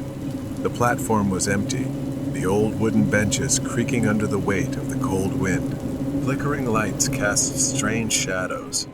The ticket counter was manned by an elderly station master, his eyes glancing at me with a mix of concern and pity. "Are you sure about this, son?" I nodded, smiling confidently at him. "It's just a train ride. I'll be back." The station master sighed and handed me the ticket. I caught a glimpse of him muttering a small prayer as I walked toward the platform. The slow minutes dragged on as I waited. The air felt heavier than usual, as if the town was holding its breath. Then, in the distance, I heard the whistle of a train, its headlights slicing through the darkness like two eerie eyes. The train stopped before me, its peeling black paint and dirty, soulless windows. The door creaked open, inviting me inside. I hesitated for a moment, but then took a deep breath and stepped inside. The flickering lights cast long shadows across the old seats. The air was thick with dust and something else, something I couldn't quite identify. A feeling unnatural. As I walked down the aisle, I realized the train was empty. No passengers, no ticket collector, no signs of life. Strangely, I wasn't scared. Instead, I felt a thrill. I sat by the window, watching the small town fade away into the distance. At first, everything seemed fine. The train accelerated, speeding through the night, but after what felt like hours, I noticed something was off. The darkness outside the window was unusual, like a void. I glanced at the clock, only to see the hands frozen in place. A sense of unease washed over me. The light above me flickered violently before plunging the train into complete darkness. I held my breath. I fumbled for my phone, hoping to use it as a flashlight. But when I pressed the screen, It remained black, completely unresponsive. Panic set in. Suddenly, I heard it, a whisper. Jacob. My heart skipped a beat. I froze, trying to listen. The voice was faint, barely above a breath, but it was there. Jacob, come to me. I turned around, but the car was empty. The whispers grew louder, closer. I hurriedly stood up and stumbled, trying to find the ticket collector's car. When I reached the front, I found the car empty. Just an old, dusty uniform hanging on a hook. No one was there. The train shook violently, throwing me off balance. I clung to the seat to steady myself as the whole car seemed to tremble. The train was moving faster, dangerously fast. I reached for the control panel, hoping to stop the train, but it was covered in dust and cobwebs, as if it hadn't been used in years. My fingers fumbled over the switches, but nothing worked. Then the whispers returned, growing louder, filling the air around me. You can't escape, Jacob. My blood ran cold. Those words seeped into my ears, chilling me to the bone. I turned to leave, but something held my feet in place. I looked down and saw an old pair of shoes still attached to a ghostly figure. It was pale, translucent, its face twisted in pain. Its hollow eyes stared at me. Then, more appeared. Ghostly figures emerged from the darkness, their bodies flickering like dying candles. They reached out to me, their cold, damp hands, their voices filled with sorrow. Help us. Save us. I tried to back away, but the shadowy figures closed in on me. Their icy hands brushed against my skin, sending shivers down my spine. Desperate, I pushed them away, their cries echoing in my ears. I needed to escape now. At the back of the train, I found a locked door leading outside. I pounded on it, shouting, but it wouldn't budge. Then, in the corner of the car, I noticed a faint light. I knelt down and lifted a loose floorboard, revealing a hidden compartment. Inside was an old, dust-covered journal. The journal belonged to the original train conductor. He described strange occurrences and ghosts. His final entry spoke of a curse, a train cursed to hold the souls of the dead on board, and there was only one way to break it, by confronting the source of the haunting and seeking out the mirror in the car to destroy it. Determined, I followed through to the back of the train. At the rear, I found a large, cracked mirror. Its surface shimmered with a strange energy. Looking into it, I saw the faces of trapped souls reflected in the glass, their eyes filled with sorrow. Its shape shifted and swirled. Terror engulfed me, but I couldn't let it win. I searched for something to break it, as if someone were hiding everything to stop me from doing this. I decided not to wait, reaching out with trembling hands, and punched the cold glass. The figure screamed a piercing scream as the mirror shattered into 1,000 pieces. The ghastly shadows around me began to fade, their faces peaceful as they were finally freed. The train also started to slow down. I staggered onto the platform, my heart still racing, my body aching from the ordeal. The town, now bathed in the gentle light of dawn, returned to its quiet state. As I looked back at the train, it was now just an old locomotive. The station master was waiting for me on the platform, a pleasant smile of relief understanding what I had accomplished as he left. I nodded, too exhausted to speak, but grateful to be alive. I had freed the trapped souls on the midnight train, and I knew I would never forget the terror I had faced. The midnight train had become legend, but the memory of that night would stay with me forever. Stalked by the clown at the chicken shop. I was working full-time at a chicken shop. Not exactly the job I wanted, but it was enough to get by. Most evenings, I survived on leftover chicken, and then, that Saturday night happened. It had been a long and exhausting day. The restaurant was packed from morning until late at night.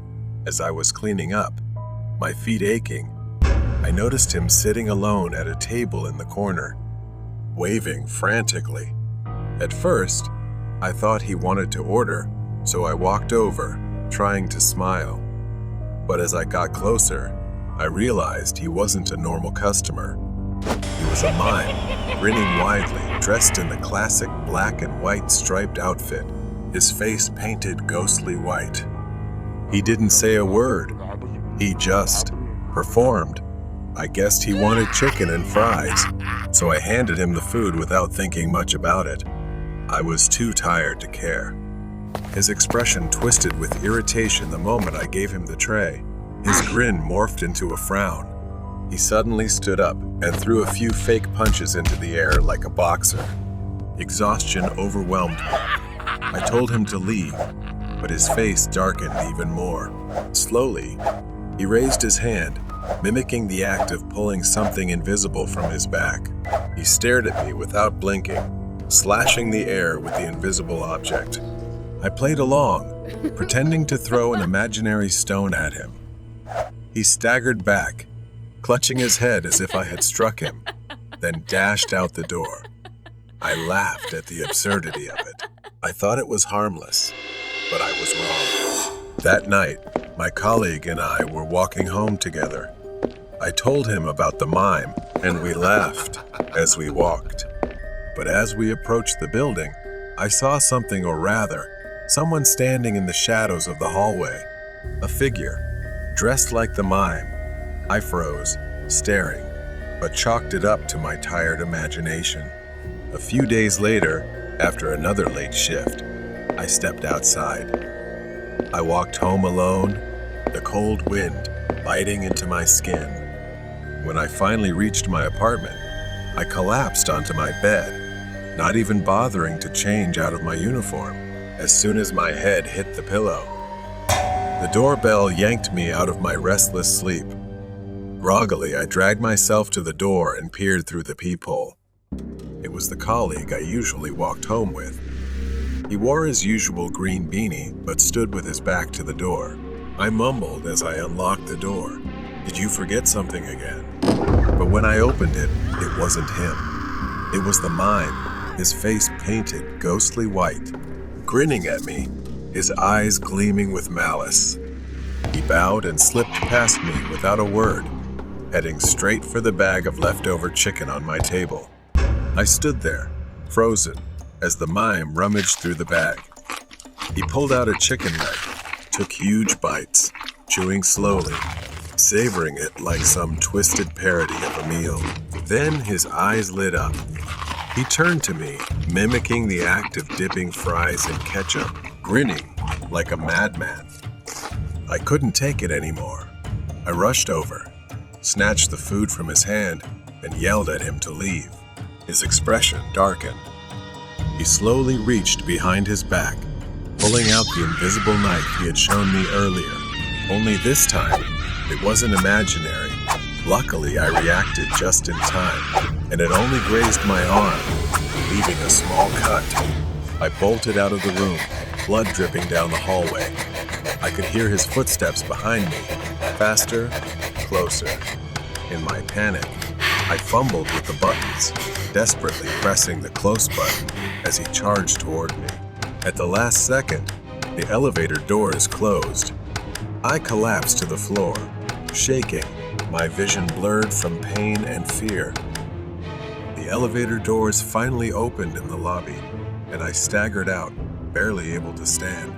My voice trembled as I called for help, and a passerby rushed over, eyes wide with fear. Someone had called 911. When the police arrived, after an hour of investigation, they told me they had searched the building but found no one matching my description, and the security footage had disappeared. He held up an evidence bag. Inside was the knife, but there were no fingerprints. They couldn't find him, but the weapon was proof that it had happened. After that, I moved away and quit my job. I couldn't step foot in that store again. But even now, I wake up in the middle of the night, heart pounding, hands shaking, and every time I see him in the corner of the room, grinning, holding that bag of chicken.